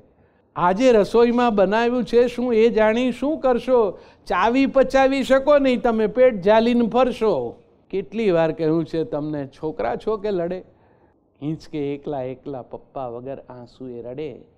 હિંચકો ને પપ્પા બંનેની હાલત એક જ જેવી, હિંચકો ને પપ્પા બંનેની હાલત એક જ જેવી, સતત ચાલતા તોય ગતિના જિંદગી આતે કેવી. તોય કોઈને કહ્યું નહીં કદી, તોય કોઈને કહ્યું નહીં કદી કડવા શબ્દો વડે, હિંચકે એકલા એકલા પપ્પા વગર આંસુ એ રડે. આ કંઈ બહુ કોમ્પ્લેક્સ પ્રકારની ઉચ્ચ કાવ્ય તત્વ ધરાવતી રચના નથી. ઓનેસ્ટ છે. કવિતા ઓનેસ્ટ પણ હોવી જોઈએ. ઓનેસ્ટ હોય એટલે કનેક્ટ થાય, ને કનેક્ટ થાય એ જ કવિતા, એ વ્યાખ્યા મારી છે. એને અનુરૂપ મેં આ બધી રચનાઓ કરી છે. એક ગઈકાલે સ્પેરો ડે ગયો, મેં એક રચના એના સંદર્ભમાં તમારી સાથે કરી. હું ને ચકલી, હું હિંચકે ને ડાળી પર, હું ઝૂલું ને એ પણ ઝૂલે, હું પગની ઠેસ મારીને ઝૂલાવું હિંચકો, એ બધા એમ જ બેસે પવન હિંચોળે. મારી પાસે ડીશમાં ખાખરા, સાદા ને મેથીવાળા, બે સાદાની વચ્ચે એક મેથીવાળાને મૂકીને ખાઉં હું. એમ તો મેં મૂક્યા છે એને માટે દાણા ગેલેરીમાં રાખેલી ઠીબમાં, પણ એને ઉતાવળ નથી. આસપાસ નજર કરે છે, ઊંચી નીચી થાય છે, પણ ઉડતી નથી. હું કોફી સાથે પીવું છું છાપું. સમાચાર છે, કોરોના કાળમાં લગ્ન જીવનમાં તિરાડ. ઘરેલું હિંસાનું અંગ્રેજી ડોમેસ્ટિક વાયોલન્સ મને ખૂંચે છે. પરસ્પર વિરોધી શબ્દો સાથે મુકાયા છે, તે એમને નહીં ગમ્યું હોય.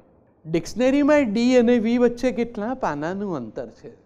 સમાચાર છે કે ભરણ પોષણના કેસમાં વધારા થયા છે.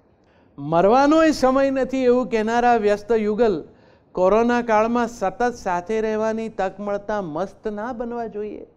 ગેલેરીમાં મૂકેલી ઠીપ તરફ ઉડીને આવી છે ચકલી, સાથે ચકલો પણ છે. કદાચ ચકાની જ રાહ જોતી હતી ચકી. બંને સાથે મળીને ચણે છે એક જ ઠીબમાંથી. એક દાણો ચાંચમાં લે છે, એક મેઘ તરફ જુએ છે, મજેથી ચણે છે. ક્યારેક ચક ચક ચક ચક કરીને વાતો પણ કરે છે. રાહ જોતી હતી જે, એને ઉતાવળ નથી, અને જેણે રાહ જોડાવી હતી એ પણ નિરાંતમાં છે. મને યાદ આવે છે ડાઇનિંગ ટેબલ. હું ખાઉં છું થાળીમાંથી, ઘડિયાળ ખાય છે મારામાંથી. સામે જોવાની ફુરસદ નથી, કારણ કે સામે કોઈ નથી. એ રસોડું પતાવી કામે જવાની ઉતાવળમાં છે. ચોખા અને મગનો દાણો લાવવાની લાઈમાં ચકચક ક્યારે કચકચ બની ગઈ ખબર નથી. તો મને લાગે છે મેં મારી સર્જકતા થોડીક શબ્દોમાં, થોડીક કવિતા દ્વારા તમારી સાથે વહેંચી છે. તમને એમાંથી જે તારવ્યું હશે એ ચોક્કસ તમારું. પછી મેં જે સફેદ વાળના સંદર્ભમાં વાત કરી હતી એવી એક રચના ને એક સમાપનમાં વાત. ભૂલી જાય જો કોઈ હવે તો નથી લાગતું ખોટું, ભૂલી જાય જો કોઈ હવે તો નથી લાગતું ખોટું. વ્યસ્ત હશે પોતામાં, એમાં કારણ નહીં હોય મોટું, પણ યાદ કરે જો કોઈ તો મનને સારું લાગે છે. આજને ભૂલી ગઈકાલના સ્મરણો જાગે છે. કેવો સમય જીવાય છે. ઓળખીતા પણ થાય અજાણ્યા નજર ફેરવી લેતા. ફોન કરું તો અવાજ સાંભળી હેલો હેલો કહેતા. મૂંગો રહી પીધું એ આંસુ ખારું લાગે છે. યાદ કરે જો કોઈ તો મનને સારું લાગે છે. ઝીબ્રા ક્રોસિંગ પર થંભીને રાહ જોઉં ધીરજથી. નથી ઉતાવળ કોઈ, હવે ના હરીફાઈ કોઈથી. આગળ પાછળ ચાલતું પગલું મારું લાગે છે. યાદ કરે જો કોઈ તો મનને સારું લાગે છે. મળવાનું તો ગમે ઘણું, પણ મીટર લાગે માઇલ. તોય જાઉં તો મોં મલકાવી મૂકે નહીં મોબાઈલ. પગને લાગ્યો થાક હવે આ હૈયે જાગે છે, પણ યાદ કરે જો કોઈ તો મનને સારું લાગે છે. ને રોંગ નંબર પર લાંબી વાતો કરવાનું હવે ગમતું. સાવ અજાણ્યું કોઈ મારી એકલતાને ભરતું. ગમે છે જ્યારે ડોરબેલ આ ઘરનો વાગે છે. યાદ કરે જો કોઈ તો મનને સારું લાગે છે. ને જૂની પેઢી સાથે બેસી સ્મરણો શું સંભાળું. ઘણા એમ કે છે વડીલોએ બધા બીજા વડીલો હોય એમની સાથે બેસવું જોઈએ. જૂની પેઢી સાથે બેસી સ્મરણો શું સંભાળું. નવી પેઢી જો પાસે બેસે તો હૈયું છલકાવું. નજર છે નબળી દૂર નહીં તોય ઊંડું તાગે છે. ને યાદ કરે જો કોઈ તો મનને સારું લાગે છે. ને કાલ ભૂલાઈશ, કાલ ભૂલાઈશ એવો ભય ના મનને વિચલિત કરતો. મને ક્યાં સૌ યાદ રહ્યા છે, હું પણ સત્ય સમજતો. નવી હવા આ આવનારી પેઢીને ભાગે છે, પણ યાદ કરે જો કોઈ તો મનને સારું લાગે છે. ને ભૂલાઈશું તો નવું આવશે, ભૂલાઈશું તો નવું આવશે, એનું મહિમા થશે. ભૂંસાઈશું તો નવું લખાશે, નવા ગીત કોઈ ગાશે. આમ તો એ સઘળું મનને મારું લાગે છે, પણ યાદ કરે જો કોઈ તો મનને સારું લાગે છે. તો આનંદ થયો તમારા બધા સાથે સમયને વહેંચવાનો. તમારા મનમાં કોઈ પ્રશ્ન હોય અને જો તમારા આયોજનનો સમય અને એની અનુકૂળતા હોય તો પૂછી શકો એમ છો. તમારું કોઈ કુતૂહલ હોય તો પણ પૂછજો. એમ કંઈ આમ હું એટલો સારો કોમ્યુનિકેટર છું ને કે હું બોલું પછી પ્રશ્ન નહીં થાય, કારણ કે મારે જે કહેવું છે હું સમજાવી જ ચૂક્યો હોઉં. પણ તમારે કંઈ જાણવું હોય તો ચોક્કસ પૂછજો. નમસ્તે.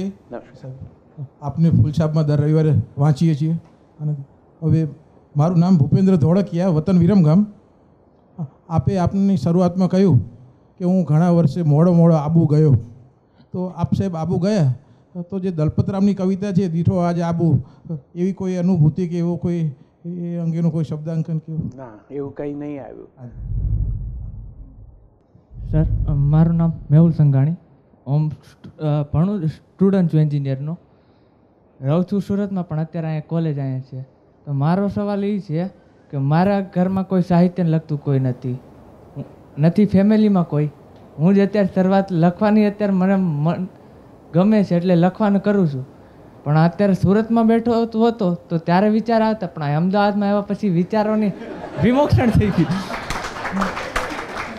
તો નવા વિચારો આવી શકતા એટલા નથી. એનું હવે એનો હલ કેવી રીતના કાઢો કે વિચારો નવા આવે, સારા વિચારો? આમ તો સુરત થોડું દૂર છે, નહીં તો હું તને કહીશ કે અપડાઉન કર, પણ નહીં તો ટ્રેનમાં આવે. સુરત અમદાવાદ આવ ને, અને અમદાવાદ સુરત જતા. અંકિતે તો ટ્રેનમાં બેસીને આખું, અંકિત દેસાઈએ સુંદર પુસ્તક કર્યું, એટલે તને વિચાર તો આવી શકે. પણ સુરત આવવું હોય ત્યારે સુરતને યાદ કરવું. આ તો આવા સમર્થ સર્જકોની ભૂમિ છે સુરત, તો એટલે તને આવશે. અને થોડોક રસ લઈશ તો અમદાવાદમાં આવશે કંઈ. તું તો જો એન્જિનિયરિંગનો સ્ટુડન્ટ છું ને, એવું કર, સાંજે રિવરફ્રન્ટ પર જઈને એકલો બેસ. થોડો વખત કદાચ કવિતા નહીં આવે તો કોઈ આવશે, પણ પછી કવિતા એની જાતે આવશે. કવિતા એ ઉંમર જોઈને જ આવે છે. કવિતાઓ એટલી સમજદાર છે ને, એને ખબર જ છે કે આ કારણ વૃદ્ધ થાય એવા માણસો નથી જવું, એટલે તને આવશે જ આવશે. એન્જિનિયરિંગવાળા તો પ્રિસિશનવાળા માણસો હોય, એ લોકોની કવિતાઓ આવે ત્યારે એકદમ મજબૂત આવે, એમાં પછી આગુ પાછું કંઈ થઈ ન શકે. રાજેન્દ્રભાઈ શુક્લા સાહેબ, ઘણો ઘણો આભાર. મારે તમને એક પ્રશ્ન પૂછ્યો કે તમે અહીંયા ના હોત તો ક્યાં હોત? ના, પણ તમે મને વિચાર તો કર્યો, પણ એટલા માટે કે હું અહીં ન હોત એવું બનત જ નહીં. હું અહીં જ હોત અને આ જ હોત. અને મારી એક શ્રદ્ધા એવી પણ છે કે બીજા આંટામાં કદાચ આ જ હોઈશ. આ મને અનુકૂળ આવી ગયું છે, એટલે હવે આમાં કંઈ જાજો ફેર થાય એવું નથી. અને હા, પણ મારા બે પ્રકાર છે, એટલે હું 24/7 કવિ છું, પણ આમ 24 કલાક જબામાં નથી હોતો. એટલે મારી પાસે એક 500cc ઇંગ્લેન્ડની મોટરસાઇકલ છે, વિન્ટેજ છે. એના પર હું બેઠો હોઉં છું ને, માથા પર બેલ્ટ બાંધીને, ત્યારે બીજો હોઉં છું. ત્યારે કવિતા કરતાં મારો રંગ મિજાજ બધું જુદું હોય છે. એટલે બે રૂપ એક સાથે જીવવા મળે છે ને, અહીંયા જ શક્ય છે. પેલા બધામાં ક્યાંક આપણે હોઈએ ને ભગવાન જેવું થઈ જઈએ તો કન્ટિન્યુઅસ એવું ને એવું જ રહેવું પડે. આપણને આ ફાવે છે, રંગ રૂપ બદલતા. Thank you sir. મારું નામ વિવેક છે, અને સૌપ્રથમ તો નવજીવન ટ્રસ્ટને થેન્ક યુ વેરી મચ કે આવા પ્રોગ્રામ કર્યો છે. સર, ક્વેશ્ચન ખાલી એટલો છે, કદાચ એવું થતું નહીં હોય તમારી જોડે, પણ કદાચ ક્યારેક એવું બને કે આપણે કંઈક લખતા હોય ને અટકી જવાય, અને પછી એ દરમિયાન તમે શું કરતા હો, અને અથવા તો એનું સોલ્યુશન કઈ રીતે લાવી શકતા હોય? કેમ કે ઘણીવાર મારી જોડે એવું બને છે કે હું કંઈક ક્યાંક સર્જન તો ના કહેવાય, પણ કદાચ કંઈક કરતો હોઉં ને મને એવું લાગે કે નહીં, અહીંયા હું અટકી જાઉં છું, હવે અહીંયા ક્યાં જવું? એ લોકો બહુ વિદ્વાન લોકો એને રાઇટર્સ બ્લોક એવું બધું કહે છે. પણ એવું બધું એ આપણને, એને કારણે આપણને એક આનંદ થાય કે આપણે રાઇટર છીએ, પણ એવું ન ચિંતા કરવી. બ્લોક તો એની જાતે ઓગળી જ જાય. એ થોડો સમય લેતું હશે. મૂળ શું છે કે પક્વ થતાં સમય લેતું હોય, પછી એ ધીરે ધીરે પ્રવાહી સ્વરૂપમાં આવશે ને તો પેલા બ્લોકને તાણી જશે પોતે જ. એટલે જેટલું થાય ને એટલું લખીને મૂકી રાખવું. કેટલીક વખત એવું બને કોઈ ગીતનું મુખડું આવે ને તે અંતરો બહુ વખત પછી આવે, એવું બને, કંઈ ન જ થાય, બધા કવિઓને થાય છે. એટલે એવું નથી. તમે પણ જે પ્રોઝ પોએટ્રી જે ફોર્મમાં કામ કરતા હો એમાં રાહ જોવાની, એને આવવા દેવાની. પણ આમ એ જ તો ક્ષમતા છે કે ત્યાંથી પછી ધૈર્ય શરૂ થાય છે. ના એવો એટલે એ જ મુશ્કેલી છે કે જેવો એમાં શોર્ટકટ કે ધક્કો શોધો એટલે એ ધક્કો એટલો બધો જોરથી હોય છે ને કે પછી એમાં કવિતા જતી રહે દૂર, પછી ધક્કો જ રહે. આખી રચના વાંચીએ એટલે ખબર પડે કે આ ધક્કા નહીં છે. હા, મારું નામ મહેશ છે. આ નામ તો મોટાભાગે વર્ગખંડમાં છેલ્લી પાટલીથી પ્રશ્નો ઓછા આવે, પણ મારો એક પ્રશ્ન છે. એક એવું સર્જન છે જેને વિવેચકો એવું કહે છે કે જોરદાર કર્યું છે, તમે જે લખ્યું છે અદ્ભુત છે, તમારું વ્યાકરણ, તમારા છંદો તમામ મસ્ત છે, પણ તમારા જે ઓડિયન્સ હોય કે યાર શું લખ્યું છે કંઈ સમજાતું જ નથી. બીજું એક એવું સર્જન છે જે વિવેચકો કે યાર શું લખ્યું છે કંઈ સમજાતું નથી, બહુ આમ બકવાસ છે, પણ ઓડિયન્સ કે ના યાર ખરેખર મજા આવી ગઈ, એમ અંદર સુધી આમ લાગ્યું, ફીલ થયું. તો તમે કયું પસંદ કરશો બંનેમાંથી? બીજું હું કનેક્ટ થાય કવિતાવાળો ગ્રુપનો છું, એટલે તમે જે કીધી એવા અનુભવમાં હું હોઉં છું. પણ મેં કીધું ને એમ જે કેટલાક ભાવુક સર્જક હોય ને એક ઉંમર હોય છે ભાવુકતાની, એ મુગ્ધતાની તો મજા છે એટલે તો કવિતા આવે જ. પણ એવે વખતે એને સિંચન ન મળે ને અને કોઈ તમને નાસીપાસ કરે તો તમને દુઃખ થાય. એટલે હું હંમેશા નવા કવિઓને મિત્રોને કહું છું કે તમારી એવી કવિતા જે નવજાત શિશુ જેવી છે એને લઈને બહુ વૃક્ષ હાથોમાં રમવા ના આપવી, કારણ કે એ લોકોને પહેલેથી જ પુખ્ત એવા સર્જનોની અપેક્ષા હોય છે. એ લોકો એમ જ માને છે કે કવિતા એ મંત્ર કવિતા હોવી જોઈએ. મેં એક વડીલને કહ્યું પણ હતું કે ઓમ નમઃ શિવાય પહેલાં સ્ટેટમેન્ટ હશે, પછી બહુ વર્ષો સુધી બોલાયું ને એટલે એ મંત્ર બન્યું. તો એવી રીતે કવિતા પણ સમય લે. એ મંત્ર કવિતા આવવાની હશે તો આવશે જ, નહીં આવે એવું નહીં. પણ હા, તમને ભાવકો દાદ આપે અને તમે ત્યાં અટકી જાઓ અને વિવેચકો તમારો સ્વીકાર ન કરે, એને તમે વિવેચકોની મર્યાદા સમજીને રહી જાઓ તો ચોક્કસ સર્જકતાને ધાર ન નીકળે. એટલે એટલું કરવું કે વિવેચકે કીધું છે કે આમાં કંઈ દમ નથી તો દમ ક્યાં નથી, અને ભાવક કહે છે કે આમાં મજા પડી તો એ મજા ક્યાં છે, એ બેને ઓળખી લો પછી વાંધો નહીં આવે. અવિનાશ વ્યાસને કવિનાશ ત્રાસ એવી રીતે બોલાવનારા સર્જકો આપણે ત્યાં જ હતા, અને એમાંના કોઈની એક પંક્તિ કોઈને યાદ નથી. હવે એ તો એમ કહેશે કે અમારી ઈચ્છા એ નથી કે તમે અમને યાદ કરો, કારણ કે એવો એક પછી સાહિત્યમાં બીજો પણ પ્રવાહ છે અધિકારી ભાવકનો. એમ કે અમારી રચના છે એ અધિકારી ભાવક પાસે જ ખુલે, સાધારણ ભાવકો માટે છે જ નહીં. તો પછી મનમાં મારી જેમ પહેલેથી સ્પષ્ટ રહેવું કે એટલા એવા વિદ્વાન પાસે આ વખતે આ આંટામાં આપણી કવિતા નહીં ખુલે તો જવા દો. અને મોટે ભાગે સરળ લખશો ને તો એમને ખુલતી તો હોય જ છે, એ સ્વીકાર નથી કરતા હોતા એટલું. એટલે અને મેં તો એવું જોયું છે વ્યક્તિગત રીતે, મારે તો હું તો માધ્યમો સાથે જોડાયેલો જીવ છું, સિનેમા અને આ અંતે બધી રીતે, એટલે એનું એક ક્લેમર પણ હોય આપણી આજુબાજુ ફરતું હોય.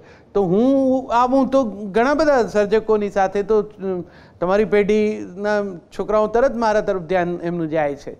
તો ઘણાને એમ પણ થાય કે આ એવું લખતો તો છે નહીં, પણ એ બિચારા પેલા તુષારને જુએ છે જે એમને જોવો ગમે છે, એ મારી કવિતાથી પછી આકર્ષાયા છે. હવે કવિ હોવું, કવિ થવું, કવિ દેખાવું એ બધું બહુ એક પેકેજ છે બેટા. એટલે તું છે ને લખતો હોય એમ જ લખજે, સરળ લખજે, કોઈના પ્રવાહમાં આવીને ન લખતો, સમજાય એવું લખજે. કવિતા સમજવા માટે જ.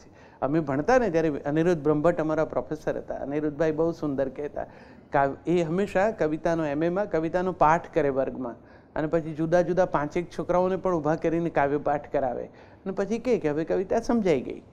એ હંમેશા કહેતા કે યોગ્ય વિરામ ચિહ્નો સાથે, શુદ્ધ ઉચ્ચાર સાથે જો કાવ્યનો પાઠ કરો તો કવિતા સ્વયં સ્પષ્ટ જ હોય છે. કવિને કશું સમજાય ત્યારે તો કવિતા લખે છે. કવિતા કંઈ કોયડો થોડો છે કે તમને આમાં કવિ શું કહેવા માગે છે એવું કહેવાનું. કવિને જે કહેવું તો એ તેણે કીધું. એમાં કવિના ઘણા પૂછે શાળા કક્ષાએ હોય છે કવિતાનો મધ્યવર્તી વિચાર કહો, વિચાર મધ્યમાં થોડો હોય, આખા કવિતામાં હોય. એટલે બહુ એમાં ન પડવું, સરળ રાખવું. સાનું રે છપનું કંઈ થાય નહીં, ઝમકે ના ઝાંઝર તો ઝાંઝર કહેવાય નહીં. ને આ એમાં એમણે એક પાયલ અને ઘાયલ બે છુપાય નહીં એવી સરસ લાઈન લખી. તમે સાહેબ કોઈ પણ સિદ્ધ કવિને કહો ને આખી રાત 2-3 મહિના કાગળ ને પેન લઈને બેસે, આ એક લાઈન લખે, એક ઘાયલ ને પાયલ બે છુપ્યા છુપાય નહીં. શક્ય નથી. હા, એને પેલી કવિતા ના આવે, આપણને આ કવિતા ન ફાવે, આપણે આનંદમાં રહેવું. પેલામાં ફાવતું હશે તો એ કરજે, એમાં મારી કંઈ ના નથી. પણ નિશીથ હે નર્તક રુદ્ર રમ્ય સુધીની આપણી સિદ્ધિ ન થાય ત્યાં સુધી છાનુર છપનુંમાં ચાલે. ઉમાશંકરના ઘેરે અવિનાશભાઈનું સરનામું કદાચ ન ખબર પડે, પૂછીએ ને, પણ અવિનાશભાઈના ઘેર સરનામું પૂછો ઉમાશંકરભાઈનું તો ત્યાં કહેનાર મળે. એટલે અવિનાશભાઈની આંગળી પકડી અને ઉમાશંકરભાઈ સુધી જવું. નમસ્કાર સર, મારું નામ પાર્થ મધુકૃષ્ણ છે. હું મીડિયાનો સ્ટુડન્ટ છું. એટલે આપને એક ક્વેશ્ચન એવો છે કે માધ્યમોની સાથે આપે વર્ષો સુધી કામ કર્યું છે, તો કોરોના કાળ પછી હવે એક તો બધાને ટેવ પડી જ ગઈ છે કે સોશિયલ મીડિયા અને ઇન્સ્ટાગ્રામ ને યુટ્યુબ સાથે સંકળાયેલા રહીને આવી જાહેર સભાઓમાં પણ જવું. તો સર, આના આગળ ફ્યુચરમાં આપ શું જુઓ છો કે કઈ રીતે આ બંનેનું સાથ જળવાશે કે નહીં જળવાય? આ એવી જ સરસ એક શરૂઆત થઈ છે. હું આવા ઘણા બધા ઉપક્રમો જોઉં છું, છાપામાં નિયમિત એને લગતી વાત જોઉં છું, કે સોશિયલ મીડિયા પર પણ જોઉં છું કે અહીંયા આજે મળવાના, આજે જ તમે કહ્યું કે શહેરમાં ઘણા બધા હશે વિશ્વ કવિતા દિન નિમિત્તે. તો આ જે વાતાવરણ ઊભું થઈ રહ્યું છે બહુ જ સુંદર થઈ રહ્યું. કવિતા સાંભળવા માટે કેવળ પોતાના શોખથી, પોતાની રુચિથી કોઈ આવે અને આવા વર્કિંગ ડેના દિવસે સાંજ પોતાની આપે, એવું જો વાતાવરણ હમણાં જ હોય અને તમારી પેઢી આવે, સૌથી વધુ આનંદ તો એ વાતનો છે. એટલે આનું ભાવિ તો સરસ છે, ઉજળું જ છે. ને અમે બહુ લાંબુ એ રીતે પણ આમાં આશા જોઈએ છે કે આમાં ભાષાને જીવાડવાની વાત જે સૌની ચિંતાનો વિષય છે ને, એ પ્રવચનોથી નહીં શક્ય બને, પણ આવા ઉપક્રમોથી શક્ય બનશે. હા, મારું નામ નિમેશ છે. સર, બે શબ્દોમાં કહું, બે લાઇનમાં કહું તો એમ કહું કે હાજરીનું જે પ્રભાવ છે એ બહુ જ જોરદાર પડે છે. અને અહીંયા જેટલાય સમયથી હું બેઠો છું, મારા મગજમાં હજી કવિતાઓ ભમે છે. ખૂબ ખૂબ ધન્યવાદ, ખૂબ ખૂબ ધન્યવાદ. પહેલાં તો ઈશ્વરને કે અહીંયા મારી હાજરી છે, અને એ હાજરી માટે, તમારી હાજરી માટે, કે તમારી હાજરીથી મને ઘણી બધી ઇન્સ્પિરેશન મળી, કંઈક નવું લખવાની, કંઈક વિચારવાની, કંઈક જે ગેરસમજ હતી કવિતા વિશે, જે કંઈક અધૂર જ્ઞાન હતું, એ તમારા તરફથી મને મળ્યું. બહુ જ ધન્યવાદ. Thank you. અને ફક્ત એક જ સવાલ છે કે જેમ તમે કીધું કે કવિતા એમ કહેવાય કે કેટલાય સમય સુધી બેસીએ ત્યારે જઈને આવે, એ ક્યારે પણ આવે, એવું જરૂરી નથી કે કોઈ ફોન કરીને આવી જાય. પણ તોય આમ જે સર્જન આપણે લખીએ છીએ અને જે સર્જન આપણે વ્યક્ત કરીએ છીએ, મોટે ભાગે સોશિયલ મીડિયામાં અત્યારે અમારે યુવા પેઢી કરે છે, તો એ અપેક્ષા ક્યારેય પૂરી થતી જ નથી કે કોઈ લાઈક કરે, અને કોઈ લાઈક ના કરે તો કેવું થશે. આમ એ સંદર્ભમાં તમે કંઈક કહેવા માંગશો કે એ અપેક્ષાઓ પૂરી ના થાય ને ત્યારે જે ઇન્સ્પિરેશન અમારી ઓછી થઈ જાય છે લખવાની? એનો અર્થ છે કે પેલું જે લખ્યું હતું એ એવું સાપેક્ષ હતું કે આમાં કોઈને ગમે તો આ સારું. પહેલાં તો તમને ગમ્યું એમ એટલે લખ્યું, એટલે તમારો આનંદ શરૂ થઈ ગયો અને એના પૂરતો તમને સંપૂર્ણ આનંદ થઈ પણ ગયો. હવે કોઈને ગમે, કોઈને નહીં ગમે, કોઈએ વાંચી હોય, કોઈ આનું કંઈ કહે છે અલ્ગોરિધમ એવું હોય છે કે તમને ચાહનારા હોય એના ભાગમાં જોવાની જ ના આવી હોય, તો એવું બને કે તમને એમ થાય કેમ કોઈ કહેતું નથી, પણ એણે બિચારાએ જોયું જ ના હોય, એમ પણ બને. એટલે એવું બહુ અરક્ષોક મનમાં ન રાખો, અને ધ્યાન સરસ વાત હોય ને તો એના તરફ આજ નહીં તો કાલ ધ્યાન જાય જ છે. અને હવે તો આ બધા માધ્યમો એટલા બધા આવી ગયા જુદે જુદે ઠેકાણે, પણ કોઈ જોશે ને કોઈ દાદ દેશે ને સહજ છે, ઈચ્છા તો થાય જ, ભાવ છે તો પ્રતિભાવનું મન તો થાય, એમાં એક ઉંમરે તો વિશેષ થાય, પણ છતાંય બહુ એમાં નહીં બંધાઈ જતા, નહીં તો લખશો નહીં પછી. અને જો તમે કહું એવું થતું હોય કે કોઈ લાઈક કરતું નથી તો લખવાનું મન થતું નથી. કેટલાક મને તો તમે સમવયસ્કોમાં અપેક્ષા રાખો, મારે તો મૂંઝવણ એ થઈ જાય, હું બહાર કાર્યક્રમમાં ગયો હોઉં ત્યારે, કે મને હવે તમારી પેઢી એમ બહુ બહાદુર પણ છે, એટલે આવી એમ પણ પૂછે તમે કોઈ આમાં લાઈક તો કરતા નથી, એટલે ઠપકો આપે. આપણે એમની જોડે કોઈ એવો એમના ઘેર ચા કોફી પીવાય ન ગયા હોય હજુ સુધી, એવો કોઈ સંબંધ ન હોય, અને એ અમે અપેક્ષા રાખીએ કે એમણે મૂકેલી કવિતા છે એ મેં વાંચી જ હશે. વાંચી છે ને છતાં મેં એમને દાદ નથી આપી, અને આપી હોય તો મારે દાદ જ આપવી પડે. અને કેમ કોઈ દિવસ અમે નથી કંઈ એવું લખતા, કોઈ કંઈક તમારામાં તો કરીએ છીએ.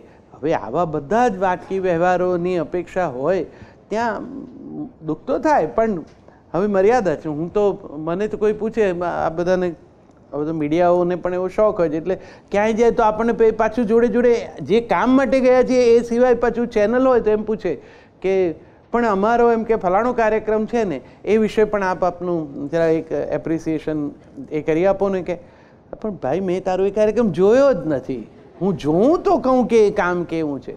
એટલું થોડું બોલ્ડ થવાનું કે આપણે જે જોયું નથી જાણ્યું નથી એ વિશે હું નથી કહેતો. એટલે કેટલીક, અને કોઈને શું કામ દુઃખી કરું, ભાઈ મને મારી મર્યાદા હશે, કવિતા બહુ સરસ હશે, મને નહીં સમજાઈ હોય એટલે કોઈને એવું કે પહેલાં એક જમાનામાં હતો મને આવો શોખ તરત કહી દેવાનો કે આ બરાબર નથી એમ, અથવા તો આ આમ ભૂલ છે.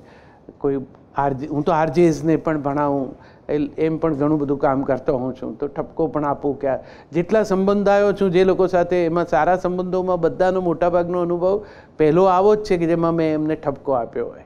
આ નિશા ઉપાધ્યાય આવું મીઠું ગાય છે, મારું જ ગીત આવું સરસ ગાય છે, આંખોમાં બેઠેલા ચાતક ગાય છે, મારું ચોમાસું ક્યાં. એમાં એણે જ્યારે સ્પર્ધામાં ગાયું તો પહેલી વાર ત્યારે એક શબ્દ ખોટો ગાયો હતો. એ ભુજથી આવેલી દીકરી, મેં કાર્યક્રમ પછી મને મળી, મેં કીધું એને કલ્પનાય નહીં કે આ કોણ છે ને શું છે. મેં એને તમે સારું ગાયું એવું કહેવાનું બદલે એમ કીધું એક શબ્દ તમે આમાં ખોટો ગાયો છે. એ એને હજુ યાદ છે કે તમે મને પહેલી વાર મળીને પણ એમ જ કહ્યું હતું. અને હવે જ્યારે પણ કંઈક ગાવાની હોય ને અટકે ને તો એ તરત મને પૂછે છે કે આનો સાચો શબ્દ શું છે અથવા તો આનો અર્થ શું છે. તો એને ડેવલપ થવા માટે મારી એ કોમેન્ટને ઉપયોગમાં લીધી. કેટલાક લોકોને ગમતું નથી, એપ્રિસિએશનની જ અપેક્ષા હોય, એમને ઓછું આવે. હવે હું એ શીખ્યો છું કે બને ત્યાં સુધી કંઈ ન બોલવું. અમારે એક બહુ સમર્થ સંગીતકાર છે, એ તમે જ્યારે ગાતા હો અને એ હાજર હોય અને એ કાચની પેલી બાજુથી કલાકારના મનમાં આમ બહુ ભાવ હોય, એટલે આમ કેવું છે એમ પૂછે, એટલે કાચની આ બાજુથી એ આમ કહે, એટલે આપણને એમ થાય કે આપણે બાજુમાં બેઠા હોઈએ એટલે પૂછી કે આ તો મને કે ના એને કહ્યું છે કે આ મીડા જેવું ગાય છે, પણ હવે એને જો એમ ધારવું હોય કે આ બેસ્ટ છે એમ કહે છે તો એ એની ઈચ્છા છે, પણ એ બોલીને બગાડવું નહીં એ હું એમની પાસે શીખ્યો. એ બીજો એક ક્વેશ્ચન છે કે હજી જે અત્યારે ટાઈમ છે, અત્યારે સમય જે છે, તો હવે કયું એક માધ્યમ સારું કે જ્યાં પોતાની જે સર્જન છે એ વ્યક્ત કરી શકાય એમ? હા, સોશિયલ મીડિયા. સોશિયલ મીડિયામાં કયું સર? YouTube, Instagram? કોઈ મને પોતાને બહુ માહિતી નથી, મને મારા દીકરાએ જે કરી આપ્યું છે આમાં એ જ છે. એ તો મને ચોખ્ખું આ ઇન્સ્ટાગ્રામ મને એક ભાઈએ કીધું હતું, એટલે એણે કીધું કે પપ્પા હવે આ એક ઘણું છે, તમે ફેસબુક ચાલુ રાખો, ઇન્સ્ટાગ્રામ અમારી પેઢી માટે છે, આમાં ના પડતા.